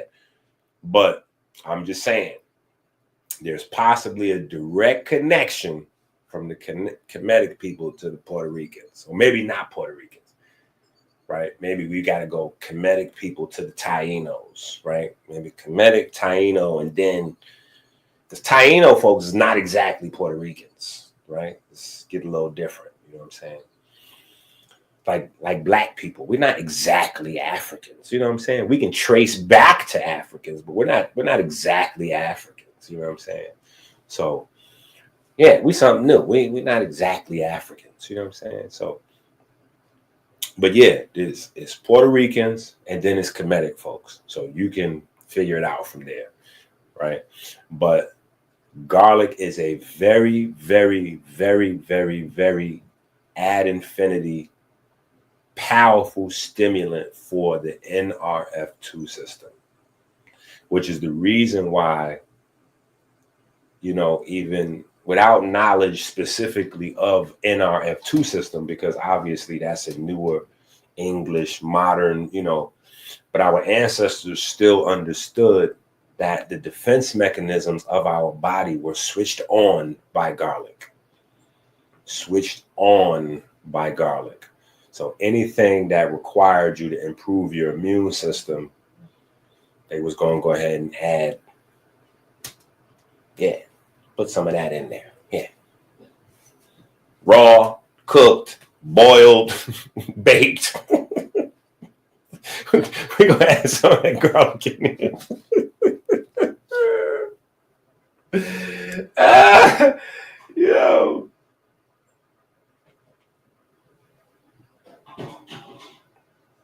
You trolling.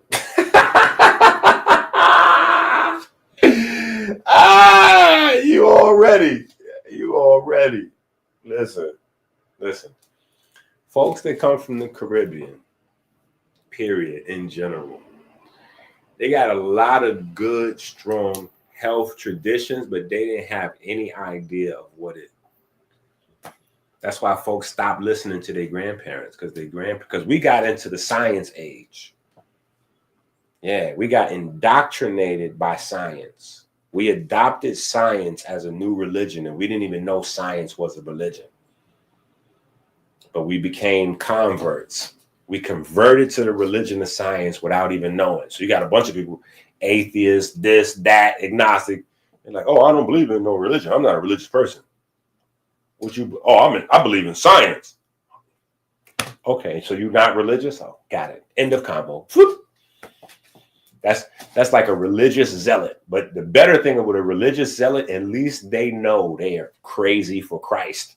You know what I'm saying? Or mad for Muhammad. You know what I'm saying? Like, they at least know they're religious zealots. Scientific people don't even know they're religious zealots. Right? But we converted to the religion of science and started questioning everything that our elders were giving us and discarding anything that our elders could not answer in the language of science. That's one of the tricks that science pulled on us. It gave us a new language and said, this is basically the language of facts. So if somebody answers you a question that you ask them, a scientific question, and they don't answer you in this language, they're wrong, right? And so now we have this whole quantum revolution, and the quantum revolution is really science's way of adopting spirituality. It's science's way of not having pie in their face. It's science's way of being able to say, yeah, that's what we're saying. Like, oh. 50 years ago, 100 years ago, 200 years ago, you were not saying, right? But so, yeah, our grandparents told us some stuff. We questioned it. They couldn't give us the right answers. So off to McDonald's we go, right? Yeah. What? Yeah, I can get me an egg, bacon, what's that? The egg sausage McMuffin, and I got macros, and I got macros right there. There's macros on there. I got macros in my egg McMuffin. Yeah, it's macros in there, and I can get me an orange juice with my egg McMuffin for breakfast. I can get me a big breakfast with eggs. That's why macros is not by any stretch of the imagination to be used to determine healthy living or healthy diet.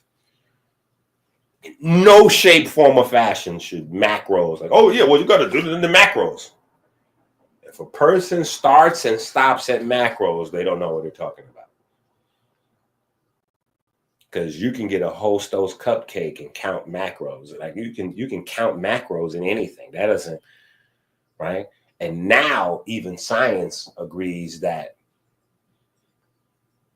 100 calories of apple is not the same as 100 calories of Twinkie, right? So we're getting progress, but there's a time period. There's a time period where science did say that 100 calories of Twinkie was equal to 100 calories of apple. So right now that may sound ridiculous to us, but that's because we have short memories. And so because we have short memories, we don't remember and we don't judge. We don't remember and we don't judge. We don't judge the Food Drug Administration for telling us that 100 grams or 100 calories rather of Twinkie was equal to 100 calories of pineapple. We don't judge them for that. 100 calories of Twinkie is equal to 100 calories of kale. We don't judge them for that. We look forward to them to tell us the truth again. Just like all this whole situation with the mask and the shot and we're waiting for them to tell us the truth again. Yeah.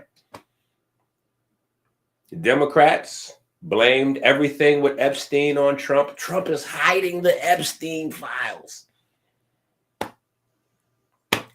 What's going to happen when they find out that that lady is working with Trump? Ghislaine Maxwell. She's revealing everything to Trump. What people going to say that? What's going to happen when they find out that RFK just totally, I mean, he just machine gunned the organ donor, the whole organ donor. But matter of fact, let me stop this video right here. Let's stop this video right here to pull this up as a service message.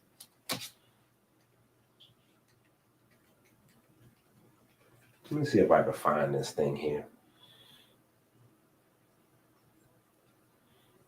Look at this thing here. Look at this thing here. We're just going to have a pause for the cause real quick. We'll get right back. After these messages, we'll be right back. Yeah, after these messages, look at this messages right here from RFK. We're going to an RFK break. Look at this here. Look at this here. Look at the date on this. Look at the date on this. For immediate release, June 21st, 2025. So this is hot off the presses still, right? But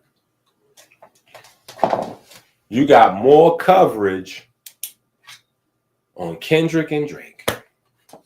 Hey, listen, I love Drake.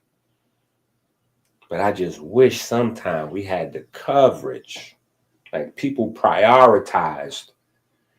Right? I don't care that Umar said, what happened to that? That girl done went up into Umar bank account. Right? See, I know y'all be trying to pretend in my chat like y'all don't know, y'all not keeping up with all this drama going on. I know y'all know about this stuff. I know y'all know about Iceman too. I know y'all know Pinocchio coming soon. Yeah, I know y'all know what's going on with Drake and Kendrick.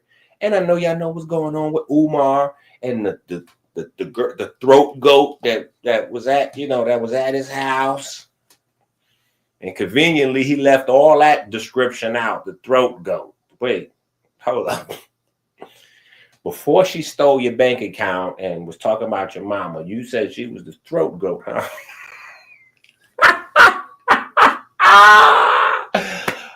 Oh, Jesus, take the wheel. See. That's why we gotta start having these God conversations. I know we don't want to have God conversations, but we gotta. I'm talking about myself because I be having issues. I be struggling too. You know what I'm saying? So anyway, I do pray for Umar and hope that he figures it out. I pray for Umar and hope he figures it out because stuff like that has happened to me before, and it's not a game. It's very scary because money's not everything, but it ranks right up there with oxygen. And when they freeze your money, it's tough. It's tough. Now, luckily for him, he don't have children. Luckily for him, he don't have children. You know what I'm saying? But it's tough. Anyway, our man RFK out in these streets. HHS finds systemic disregard for sanctity of life in organ transplant system. Secretary Kennedy threatens closure of deficient organ procurement organization.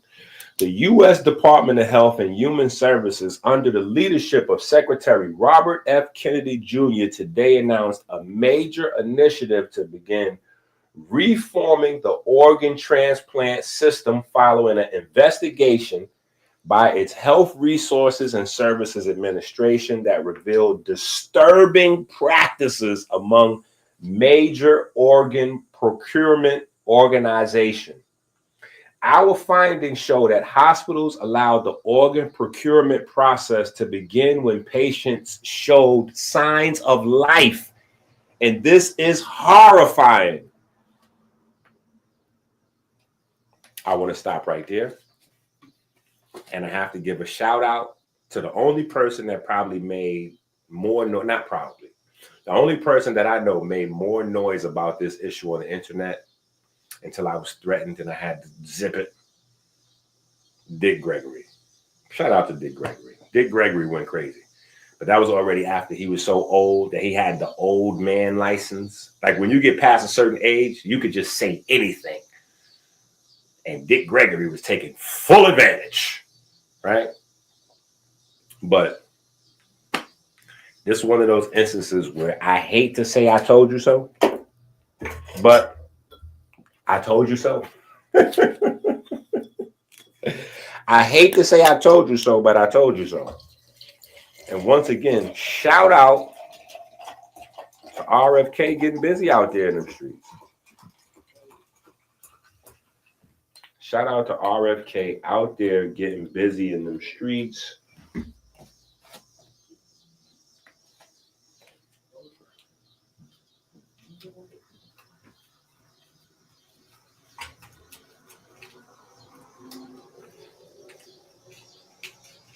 RFK shutting down. Now, y'all want to talk crazy? That right there is part of that. Now, listen, things have to be handled accordingly. So everything can't just say, but you got to read into it and understand, right? So we talking organ harvesting, right? We talking organ harvesting. Now, when you get to the deeper ends of organ harvesting, that's abortion clinics, that's human trafficking, that's the kit and caboodle right there, because what RFK is doing is getting to the money part of that. This is that drain the swamp without using the language of that. That's what that is right there. Yeah.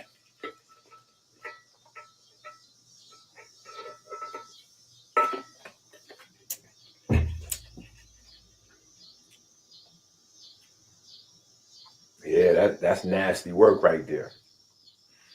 That's busted. It said, our finding shows that hospitals allowed the organ procurement process to begin when patients showed signs of life. Yo, you don't need to say nothing else besides that. You don't need to say nothing else besides that. That means people that's living, that's healthy, that could still survive. Man, let me get this heart. Give me this liver. Give me these lungs. You know, we got somebody over here with a few dollars waiting, man. Give me this right here. I was telling y'all, be careful signing that up on your license. Organ donor. Organ dum-dums. Because no one else is donating. There's no other philanthropic process or charitable process associated with that. So like you're giving up an organ for free. The free stops right with you.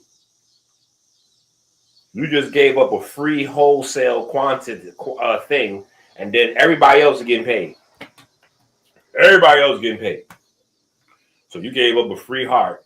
Now they get ready to charge $200,000, $300,000, $400,000, $500,000 to put it in, and this person getting ready to get $400,000 on the medication to go with that. Then the hospital gonna get another $80,000 for having that like everybody getting paid except you. And your babies, your family might be struggling to put you in the grave. That's all I'm saying. Yeah, that's all I'm saying. I'm not saying there's nothing wrong. I'm not saying there's anything wrong intrinsically with wanting to give at that level. But in the world of commerce, we got to start giving even in a smarter way. Right? Yeah. So I'm telling my kids, if something happened to me and y'all want to donate something, make sure you create a contract. Now, hold on. We're going to give you this heart, but should any proceeds be generated from this heart, we want to get 35, 45% off top on that. Yeah. So we want a piece of that room, piece of that medication money, piece of that surgery money. Yeah. Yeah. Or you don't want these body parts then because we need PC. That's all I'm saying. We need a few dollars. Yeah. We need a few dollars. That's all I'm saying. We just need a few dollars. That's all. Everybody else making million. If a heart get given up, it's going to probably be $2-3 million generated off of that heart. from that heart going from that person. How is everybody getting a piece of the money except the person losing a heart? That's crazy. That's crazy. That's the only part that don't make sense to me. It's like everybody getting paid except the person giving up the heart. The person with the most valuable, irreplaceable item to the whole equation gets zero. And they family probably putting them in a cheap box. Cheap box. They can't afford a nice coffin. They gotta wait. How we be doing. We putting down payment on a tombstone. When they put them in the ground, tombstone. We got a down payment on the tombstone. Take 15 years, 10 years on the. Come on now. How we putting down payments on tombstones with cheap coffins and all that, and then somebody generating 1.5 million on the body part? That is wrong. That's wrong. It got to be stipulations. Hold up, you grab a heart out of my. we supposed to have first class funeral. We supposed to have nice tombstone casket. Yeah, we supposed to have $15,000-$20,000 casket, nice tombstone. We supposed to be tucked away after that. Yeah, how you made $2 million? You done sent your kids to college off for it. You done got a Ferrari and everything. And we burying our people in styrofoam box. Come on now. We got to have realistic conversations. It's a lot of stuff that has to change. That's all I'm saying. There's a lot of things that have to change. I'm not saying we don't share body parts. We all a human family. We all earthlings, but it got to go two ways now. Fair exchange ain't never been robbery. Iceberg Slim. I believe that's the 12th chapter. Come on now. I'm just saying. Okay. So back to garlic, right? So you have the sulfur compounds that activate the NRF2 system. Not only do they activate the NRF2 system, but they help the body to recycle in glutathione.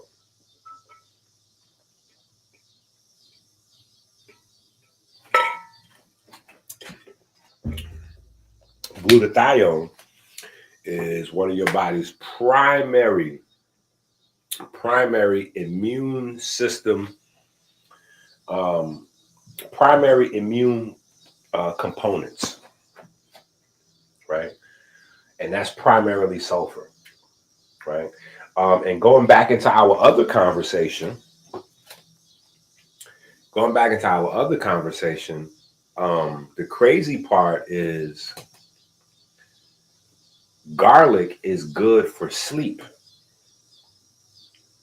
Garlic is good for sleep.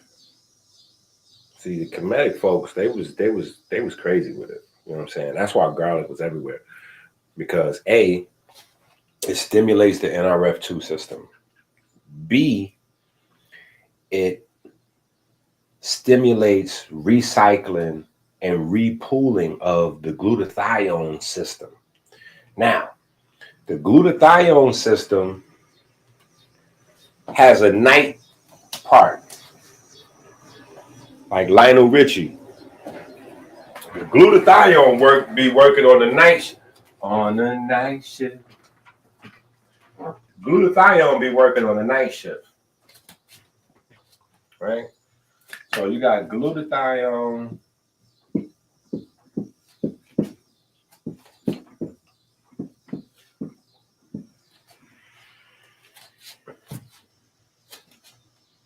Man, I don't even remember this whole thing. I be telling y'all, I done forgot more health stuff than people will ever learn. GGS, what is it? GGS? Let me see what the Google demons tell me.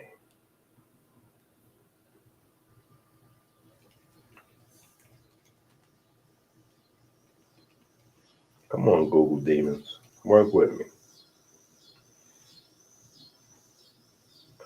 No, that's not it. think it's GSSH. See, the Google demons don't even know what I'm talking about. The Google demons don't even know what I'm talking about, right? You got, and then somehow it goes to something like GSS, might be GSSG, or something like this. Something like this. And from there, it goes into your REM sleep.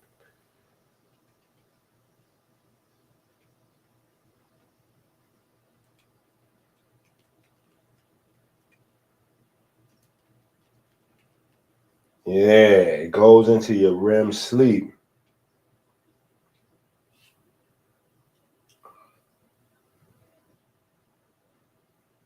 Okay, yeah, the Google demons, they on to something. But the Google demons ain't. The Google demons is stingy. You got to know too much. Right? But anyway, you got oxidized, right? That's pretty much after it's used up in its antioxidant capacity. You got a lot of oxidized glutathione, and it has to be recycled or reduced back to its antioxidant form. In that cycle, a part of that is your REM sleep cycle, right? And if you don't have a healthy recycling of glutathione, you will not get the REM sleep, and you're definitely not doing the lucid dreaming thing, right? Because lucid dreaming goes along with REM sleep, and REM sleep goes along with your body's glutathione system and the cycle of melanin concentrating hormone and autophagy. Melanin concentrating hormone, autophagy, ketones, and glutathione, all contribute to your REM sleep and your lucid dreaming, right? Yeah, they all play a key role together.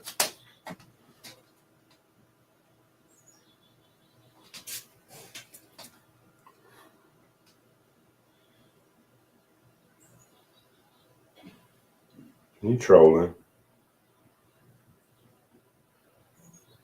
I mean, listen, hold up.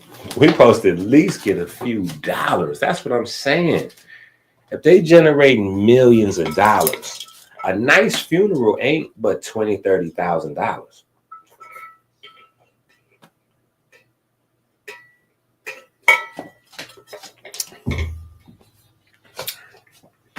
That should be nothing. That should be off top. Let alone college tuitions, and like that should be off top. Taking care of everything else. Like that should be carte blanche. Like the moment you decide to donate an organ that's going to generate $1 million or $2 million, everything else associated with that person and their baby should be taken care of, at least health-wise. Funeral, hospital, they bill should all be wiped as part of them millions coming in.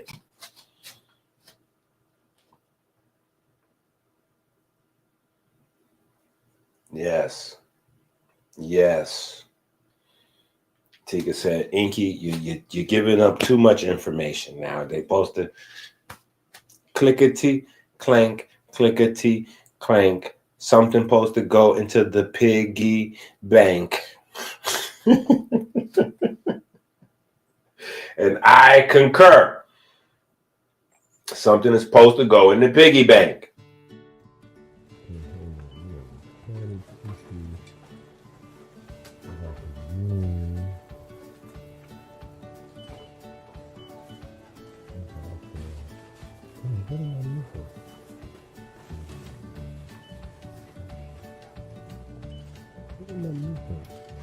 Oh, I know what I'm supposed to do. I know what I'm supposed to do. Yeah, good thing I have my grocery shopping list.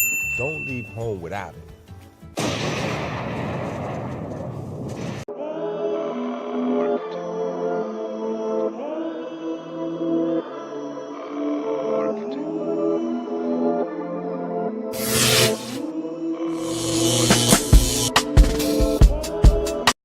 The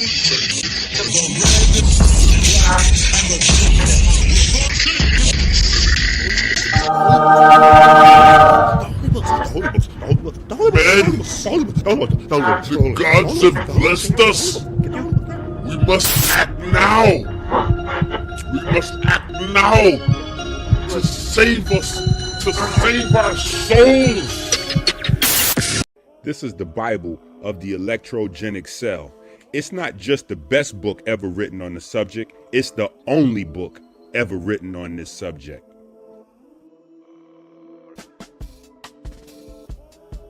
Brought to you by supporters of Christ. All right. Now, outside of the benefit of the NRF2 system, the glutathione system, allicin is a whole nother monster, right? For blood flow, right? So you have a lot of people that push the aspirin thing hard, right? But for me, right? Aspirins don't do as much benefit as garlic and red onions. So the aspirins, you know, people push that pretty hard.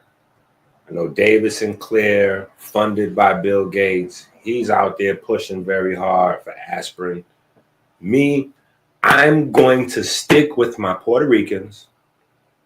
I'm going to stick with my Kemetic science. I'm going to go garlic. I'm going to go garlic with some red onions. But I'm going garlic, I'm going onion. Right? Then you have flavonoids. I think there's a lot of info floating around on flavonoids. You have saponins, lectins, oligosaccharides.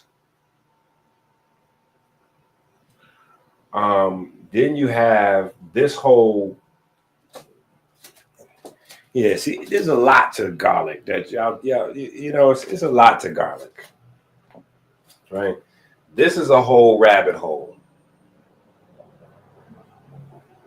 Try to make this as big as possible. This is a whole rabbit hole. I don't even have time for this, right? I don't even have time for this. This is a whole entire rabbit hole by itself. Like that is a whole entire universe of information that we could just jump into, right? We can get lost in that. Let me see if I can pull up something real quick for y'all so I can see what I'm saying.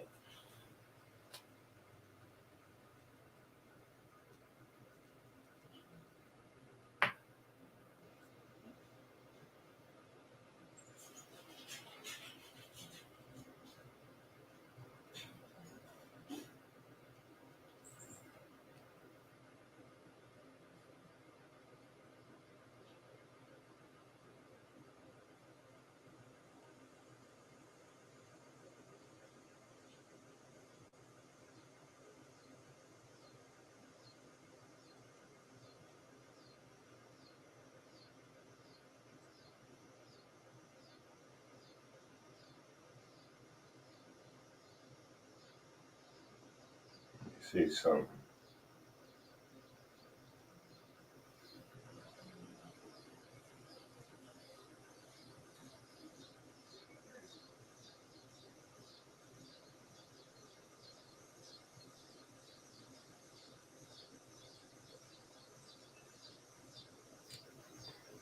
Yeah, see, here's an article right here.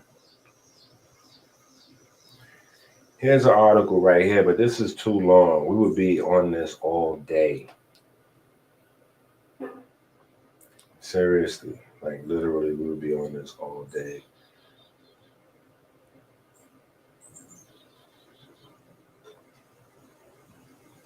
Yeah, we would be on this all day, right? But Ajone, right? Ajone is the name of one of the most prominent anti-cancer components in terms of research regarding organosulfur compounds, right? So here's a very long article that goes deep into, let me see. Yep, here we go right here, look. All right. High GI absorption, right? High GI absorption, you know, very, very powerful component. And you can jump down this rabbit hole. There's you know, you can go crazy. Right? You can go crazy. But this is the reason why we break down the book like this, because in the biochemistry book,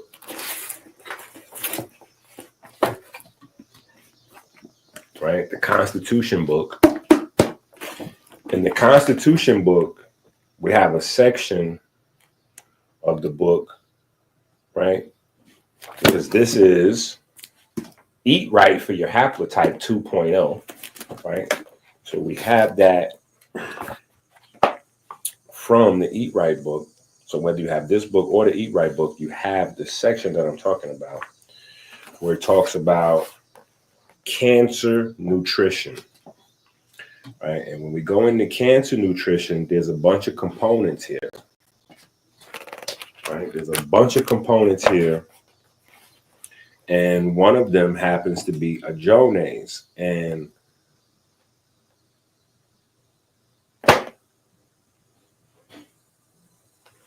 the Eat Right book was transformative for a lot of people. There are people that hit me up all the time and like, yo, I became a holistic healer from that book. You know what I'm saying? Like, that book's my Bible. Like, that book, I'm still like using that book, right? Many of those people have gotten this book and they love the upgrade, right? It has all that info and then some more, right?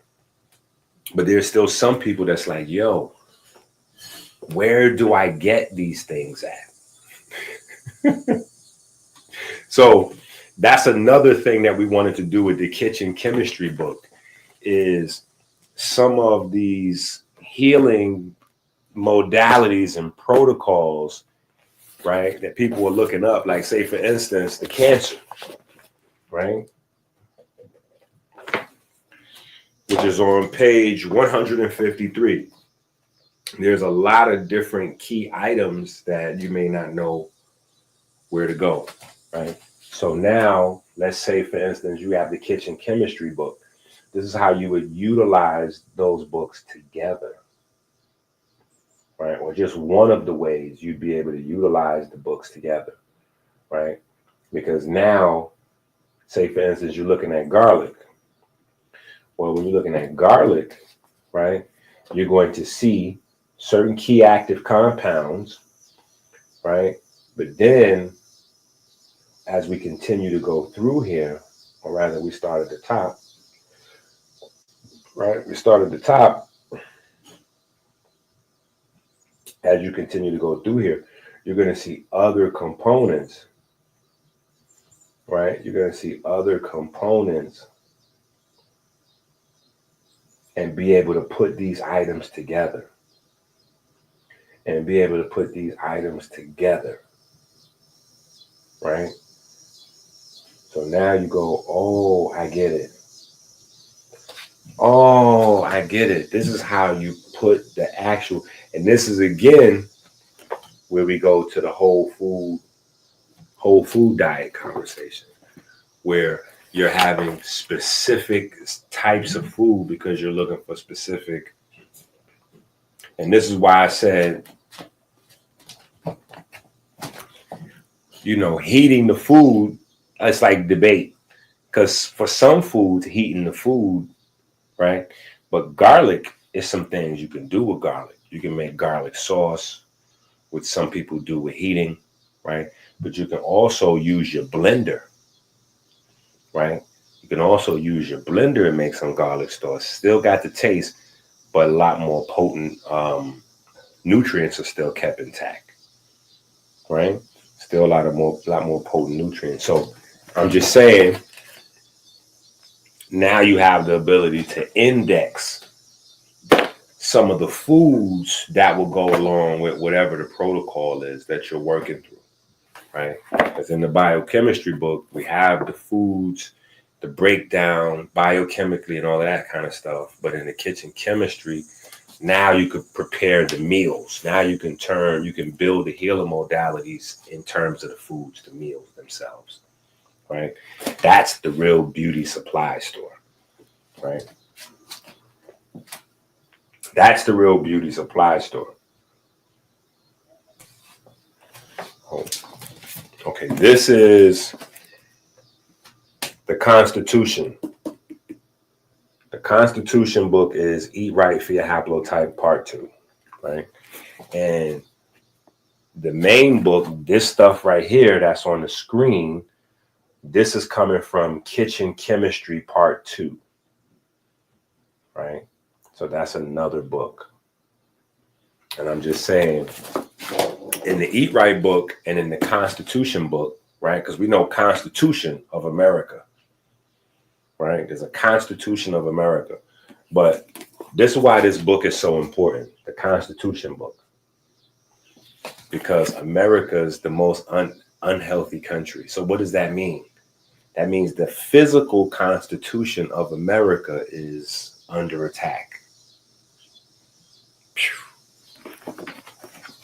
Yeah. Sometimes y'all don't even know when we be ahead of our time. Yeah, y'all don't even know how far ahead of our time we be, right? Constitution, Declaration of Independence, right? Constitution, Declaration of Independence. We be on another level with it. But yeah, so you can use these books together. When you get the kitchen chemistry books, right? You can use them together with the Constitution book to be able to go in your kitchen and get busy with the get busy in real time. Yeah, in real time, you can get busy with the get busy. All right. FOXO activation, autophagy, clean the mitochondria. That's the other part I want to talk to you about. Let's go back. Yeah, let's go back to level 6. All right, let's go back to level 6. These are our comedic naturopathy applications. So, you know, I have to kind of remind my folks, because we had some folks that was hard body. They're like, I got rough ashlar, I got trigonometry, I paid $1 zillion for the Legend of Wuxia, I got all the workbooks, and then what? You just went over here. All of these things, we still doing this. We still putting the pyramid together. Understand there's different levels to building the pyramid. The blocks that they use at the bottom or the base, the cornerstone of the pyramid, is not the same as the ones they put in the middle. The ones they put in the middle, not the same as what they put at the top. Then what they put to cover the pyramid, not the same as what they put in the middle. Like we still building, right? But everything is a part of the building. Everything is a part of one edifice, right? So in the Kitchen Chemistry 2 book that just came out today, right? Everything is popping back up. Like, oh, wait a minute. That's the Eat Right. That's the Constitution book. Oh, that's from it's starting to click. It's starting to make sense. You know what I'm saying? Because it's a huge body of information that we're under, like, it's just me and you. Like, it's just us. Right? You know what I'm saying? So it's a lot. You know what I'm saying? So it's a huge undertaking. You know what I'm saying? But as you're patient, you get the books, you study, it'll start clicking.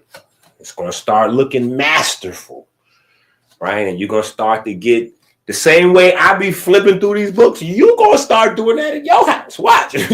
When you have people over, and you're going to look like an alien to them. Somebody gonna come over your house and you're gonna do exactly what I just did. Somebody gonna come over your house and they're gonna be like, oh well, something. What you know about the diabetes or whatever, and you're gonna go right to your book and go be like, oh, you said the cystic fibrosis. Oh, the fibrocystic tissue. Hold on, let me. Okay, now what's that? Page 164. Okay, now what was? Okay, okay, now put that down. And you're gonna go pick up your other book with the. Okay, well, just go to the supermarket and get this, this, and this, and this. And when you go get this, and this, and this, just put that together like that. Now, if your doctor asks you something, tell your doctor, matter of fact, just write this down. They're going to see you go through 2, 3, 4 books, put that together. They're going to go talk to their people, whoever, their family, doctor, whatever. They're going to come back and be like, where you got them? Where you? Now, hold up. Where you got that? At that point, the last thing you need to tell them is the guy with the gold teeth or the woo. Don't you just, you got that from the books. Yeah, you study it. You know, you got that from you. Tell them those what the technique. At that point, you have to introduce, here's the heart, Christ, Karas. You're inspired. You've been inspired. That feeling you have where you're ready to jump into something. You're inspired now. Let me move you to inspiration.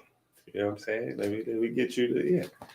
But trust me, that's how you're going to be at your house with your people. You're going to be like, pop. They're going to be like, what you do? Where are them books? What is that? Let me see that. Give me that thing. Let me see them books there. What is that? Yeah, just keep them on the info. Because if you tell them some guy from the Bronx with gold teeth been writing these books with his kids.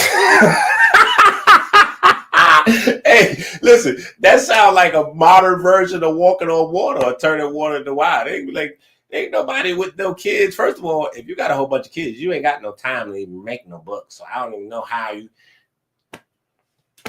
But that's what we're doing. That is what we're doing. Right. So the other thing that I wanted to get into, like what I was saying with the heat, right? Garlic is amazing for getting your digestive system back in order.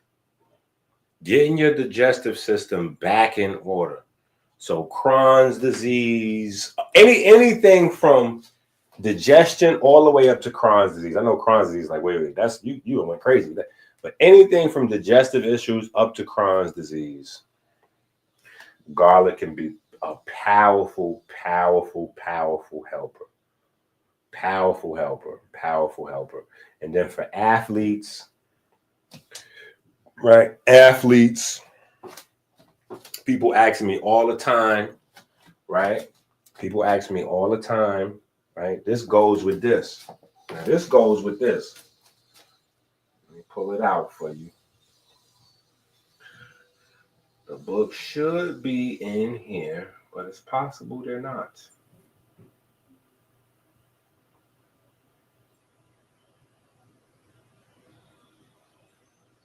That is interesting.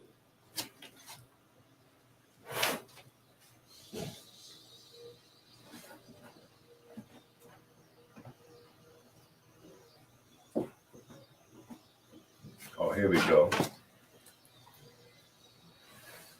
Boom. Here's one of them. All right, this is 15. So that means 14. Let me see. Okay, here's another one. Ooh, okay, here they go, right here. 360 Sports Articulation. These books, it's 3 of them. You got the brown book. You got the purple book, like the purple tape. You got the purple book. And then, of course, you got the black book. 360 Sports Articulation. These books are for tendons, ligaments, sports injuries, all of that, right? So we have books for these items, right? We have books for all of these things, right? We have books for all these things. But if you don't have these 3 books, you need these 3 books. They obviously go together. Collectively, they are a part of the Comedic Naturopathy series. It's workbook number 13, workbook number 14, and workbook number 15. Right? But again, I'm just showing you how it all comes together full circle, because you have a very quick, easy little you dig. I wouldn't even call it a recipe. It's just a quick little you dig, right? A quick little you dig, a quick little vibe, a quick little aura farming, right? Aged garlic, right? Aged garlic or black garlic with some young, happy, fresh cilantro. Put that together. Blend that up. Blend that up. Now you can add that with anything. You can add that in the smoothie. Actually, if you are not Puerto Rican and or from the Bronx, you probably should not put that in your smoothie. You probably should not put that in your smoothie. If you from the Bronx, and definitely if you Puerto Rican, you could handle that in your smoothie. You'd be just fine, right? But anybody else, you might want to put that on your meal or your salad or whatever, right? So that might not be a whole food thing. That might just be something that you add as a nice little, nice little fancy dressing. Like for instance, you could take a grapefruit, peel a grapefruit, right? Chop it up, peel it first, then chop it up, drop that whole grapefruit in the blender, then put your aged garlic or your black garlic or both in the blender. Throw your cilantro in there and hit that joint on high. Zzz. Amazing salad dressing.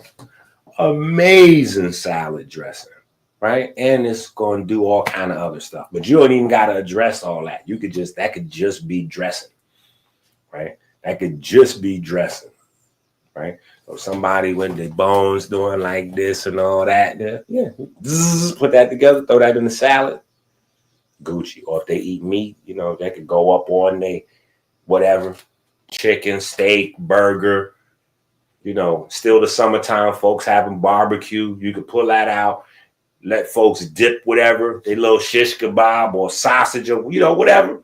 They're like, ooh, what is that? Don't worry, you need it. Don't worry about it, you need it. Go ahead, you can eat it all. Matter of fact, I brought that over here for y'all. Go ahead and eat that. Yeah. Go crazy.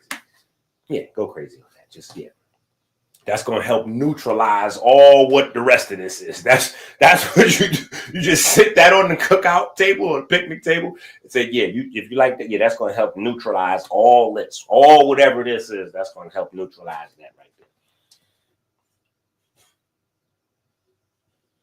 there. Yeah. Yeah, see, I don't know where you from. But I know you got to have a certain palate in order to be able to throw garlic into your smoothie. We put garlic and onions in our smoothies.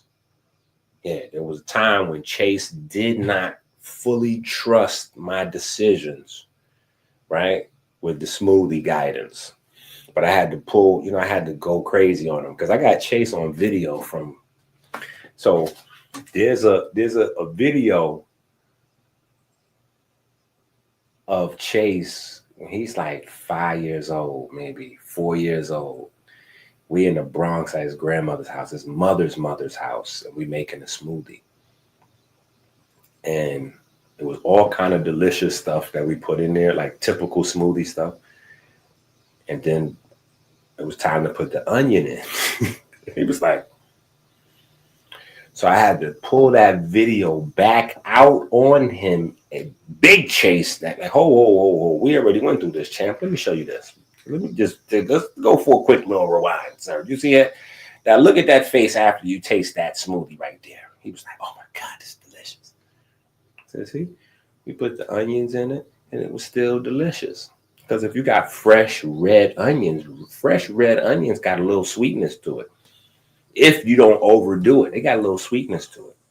Garlic, hint of garlic, got a little, it's an acquired something, but you can blend it in with citrus and some other things, and then before you know it, you ain't even.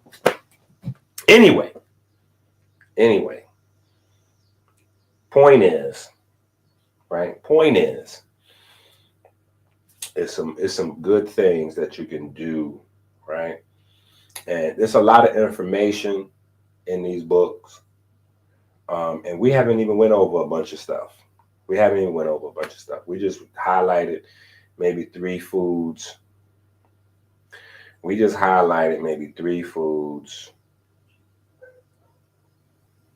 Right?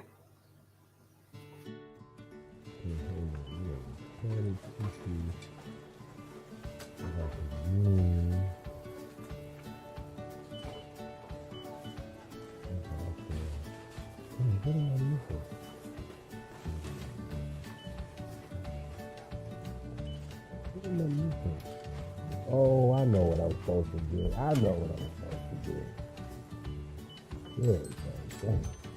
Good thing I have my grocery shopping list. Don't leave home without it.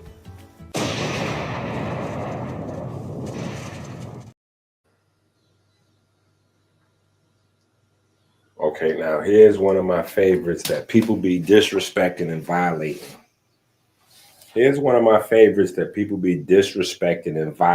Because it's at the supermarket. So that's one of the other problems with folks that I think the Dr. Sebi food list caused, because it created like rare food syndrome. I don't know what, I just made that up. Rare food syndrome. But, like, especially with the social media, like everybody wanted to be the person breaking down like the food that nobody ever heard of before. Like, yo, I'm telling you, dragon fruits is like the best for this and that and the other. And for me, I always thought like the opposite. The smartest person in the room is not the person breaking down some rare fruit that who cares about goji berries? And, like, I mean, goji berries cool, don't get it twisted, but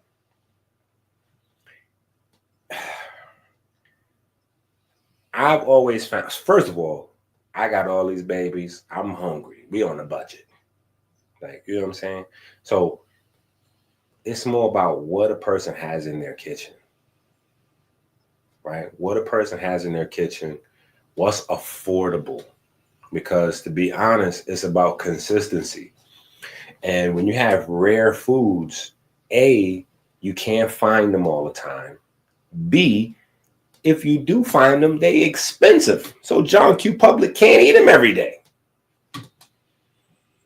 Which means you can't get the health benefit, because the health benefit comes from consistency. And the basic level of consistency is this. Let me show y'all what the basic level of consistency is. This is what you should be planning on doing any program for. Any health program that you're doing. You should be fully prepared to lock into that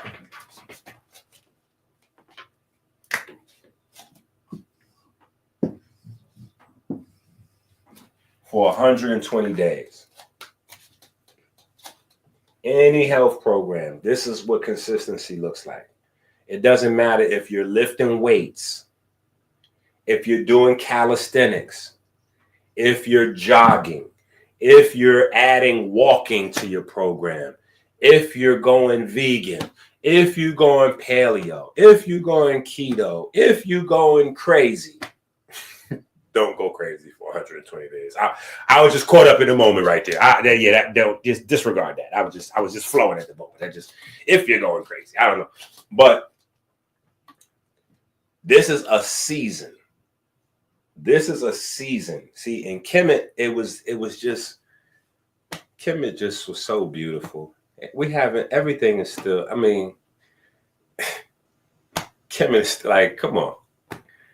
How can we overlook the fact that their seasons was 120 days? Our seasons 90 days. Their seasons was 120 days. the same amount of time it takes for you to renew your blood. Ain't that crazy? Ain't that crazy? 120 days is a blood cycle. That's how long it takes you to renew all your blood in your body. It just so happened to be coincidence that that's a Kemetic season, right? No. Remember the debate. See, sometimes you just got to let people talk themselves into trouble. Remember, the quote-unquote European scholars said that Kemet had nothing to do with black. That Kemet was the dirt of the ground and the black soil, right? And a whole bunch of people started debating that concept. I never felt the need to debate that concept because to me, that was stupid. Only people that are unaware of Kemetic science and Kemetic culture would think it's possible to disprove Kemetic people being black by making such a crazy statement. Because the Kemetic culture and Kemetic science teaches that the people were made out of the ground. So if you say that the word Kemet is the black of the ground, well, all you got to do is read the Kemetic science, and they say that people was made from the dust of the ground, just like the Bible says. So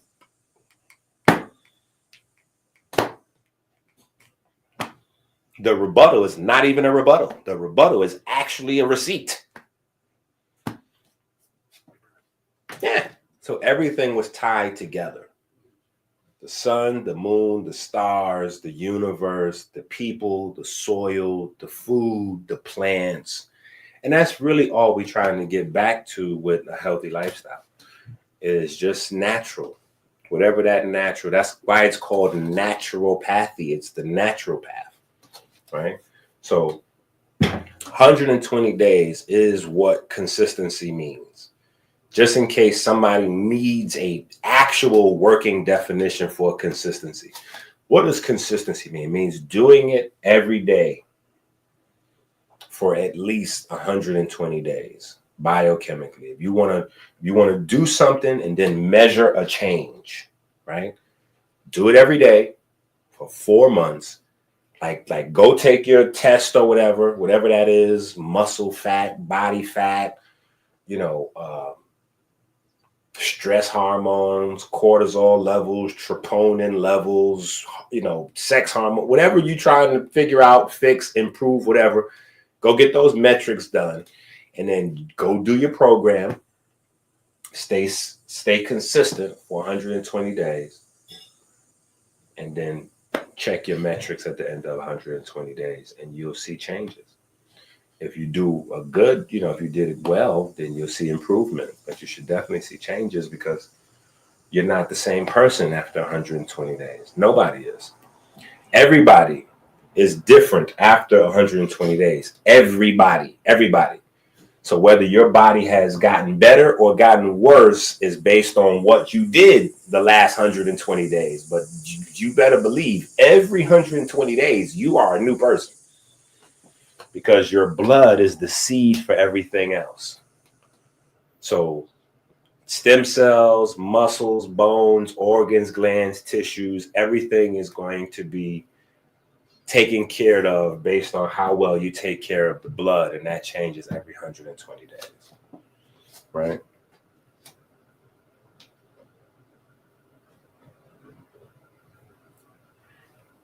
Come on, will you just tell the truth? Listen, will you just tell the truth? Come on now. Will you just go ahead and tell the truth? Just tell everybody. Go to AmericanHealer.website. Matter of fact, I'm about to scream at Chase right now. Watch this. Chase! I'm about to get on Chase right now. Thank you for reminding me I need to get on Chase. Chase done violated me the other day. Watch, he be violating me. Chase the fur.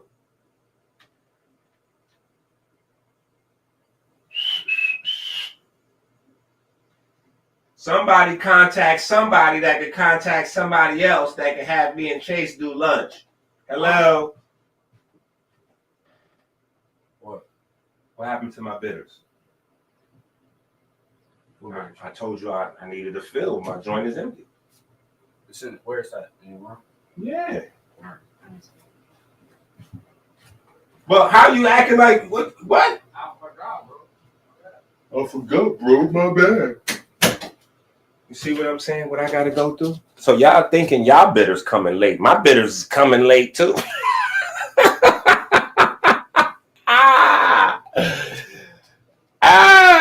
Somebody tell the truth. Listen. That is all facts. Yin, Zen, Yang. That's a tough name right there. Yin, Zen, Yang. You got the yin and the yang with zen in the middle. That's kind of tough right there. That's tough. That's like one of those back in the. I see. I still got rap that lives in my heart. So back in the days, if somebody had a rap name, or they set a bar that was like you was mad that you didn't come up with that first, like you'd be hating a little bit, even though you admiring, you be hating just a little bit. That's one of them things right there. Yin, Zen, Yang is tough. Yeah, I gotta give you props on that. That's tough right there. Yes, but definitely tell the truth. The bitters and the sea moss, specifically, the bitter is going to help repro because the history with bitters is it's caught up in the lie of the tongue, right? So early on, 1990s, late 90s, I was busting that, like, yo, something's wrong with this idea of sour taste buds, sweet, bitter, like that 4 areas of the tongue thing. That's wrong.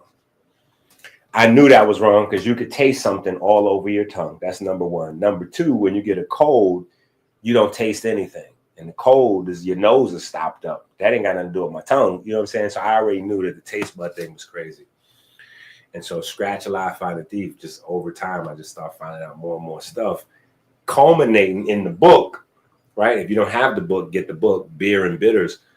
But yeah, you got receptors for bitters in your heart. That's mind blowing for me. That's why I don't even play with the bitters. I gotta have me some bitters.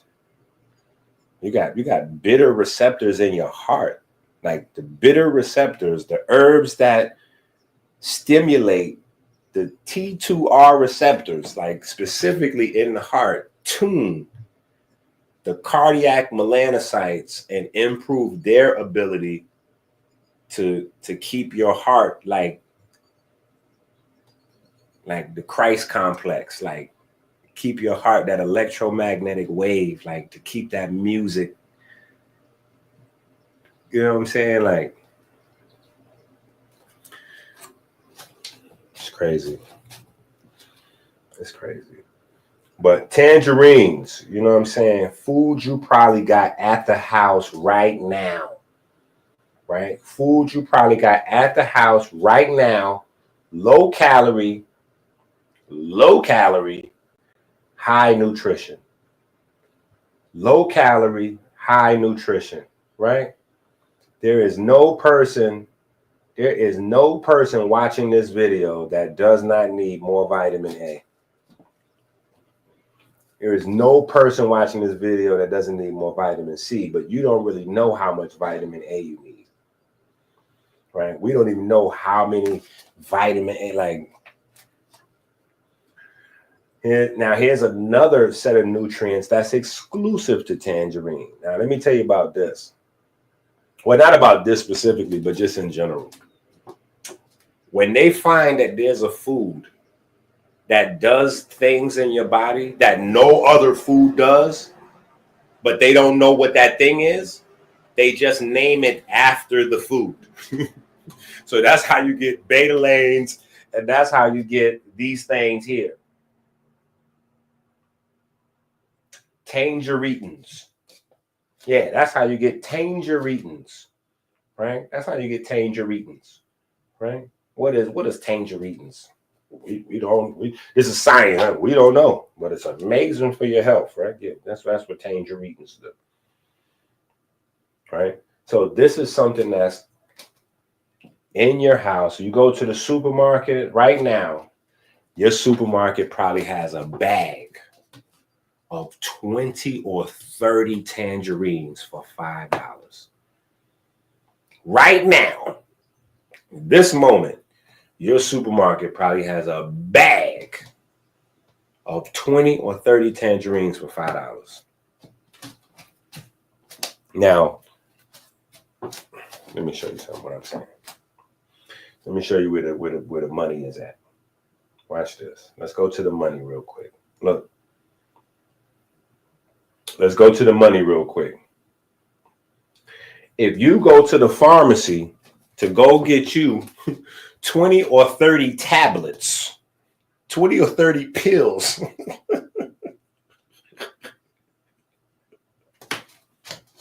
hey, what's $5 divided by 20, right? They charge you 25 cents per tangerine, right? If you go to the pharmacy to get some pills for hypertension, it's a guarantee them joints ain't 25 cents a pill. If you go to get you some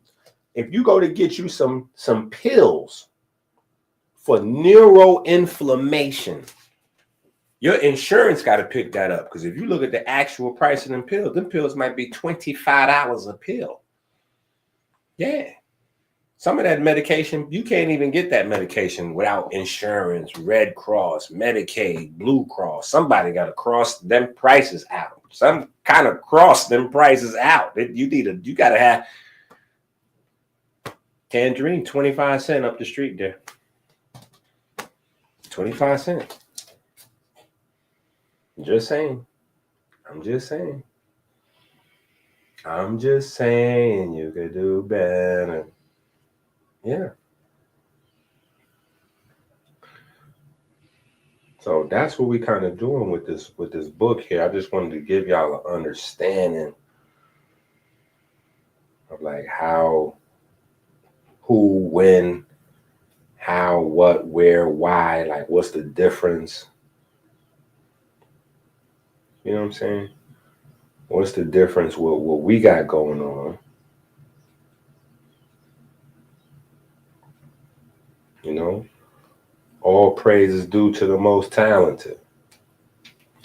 All praise is due to the most talented. To the most beautiful. Right? All praise is due to the most beautiful, to the most talented. That's what that says right there. Right? So you can say that. Dua, were, heka, nefa. Or you could just say all praise is due to the most beautiful, the most talented. Yeah. Why are you playing with my Bible, bro? Red. That boy be playing game.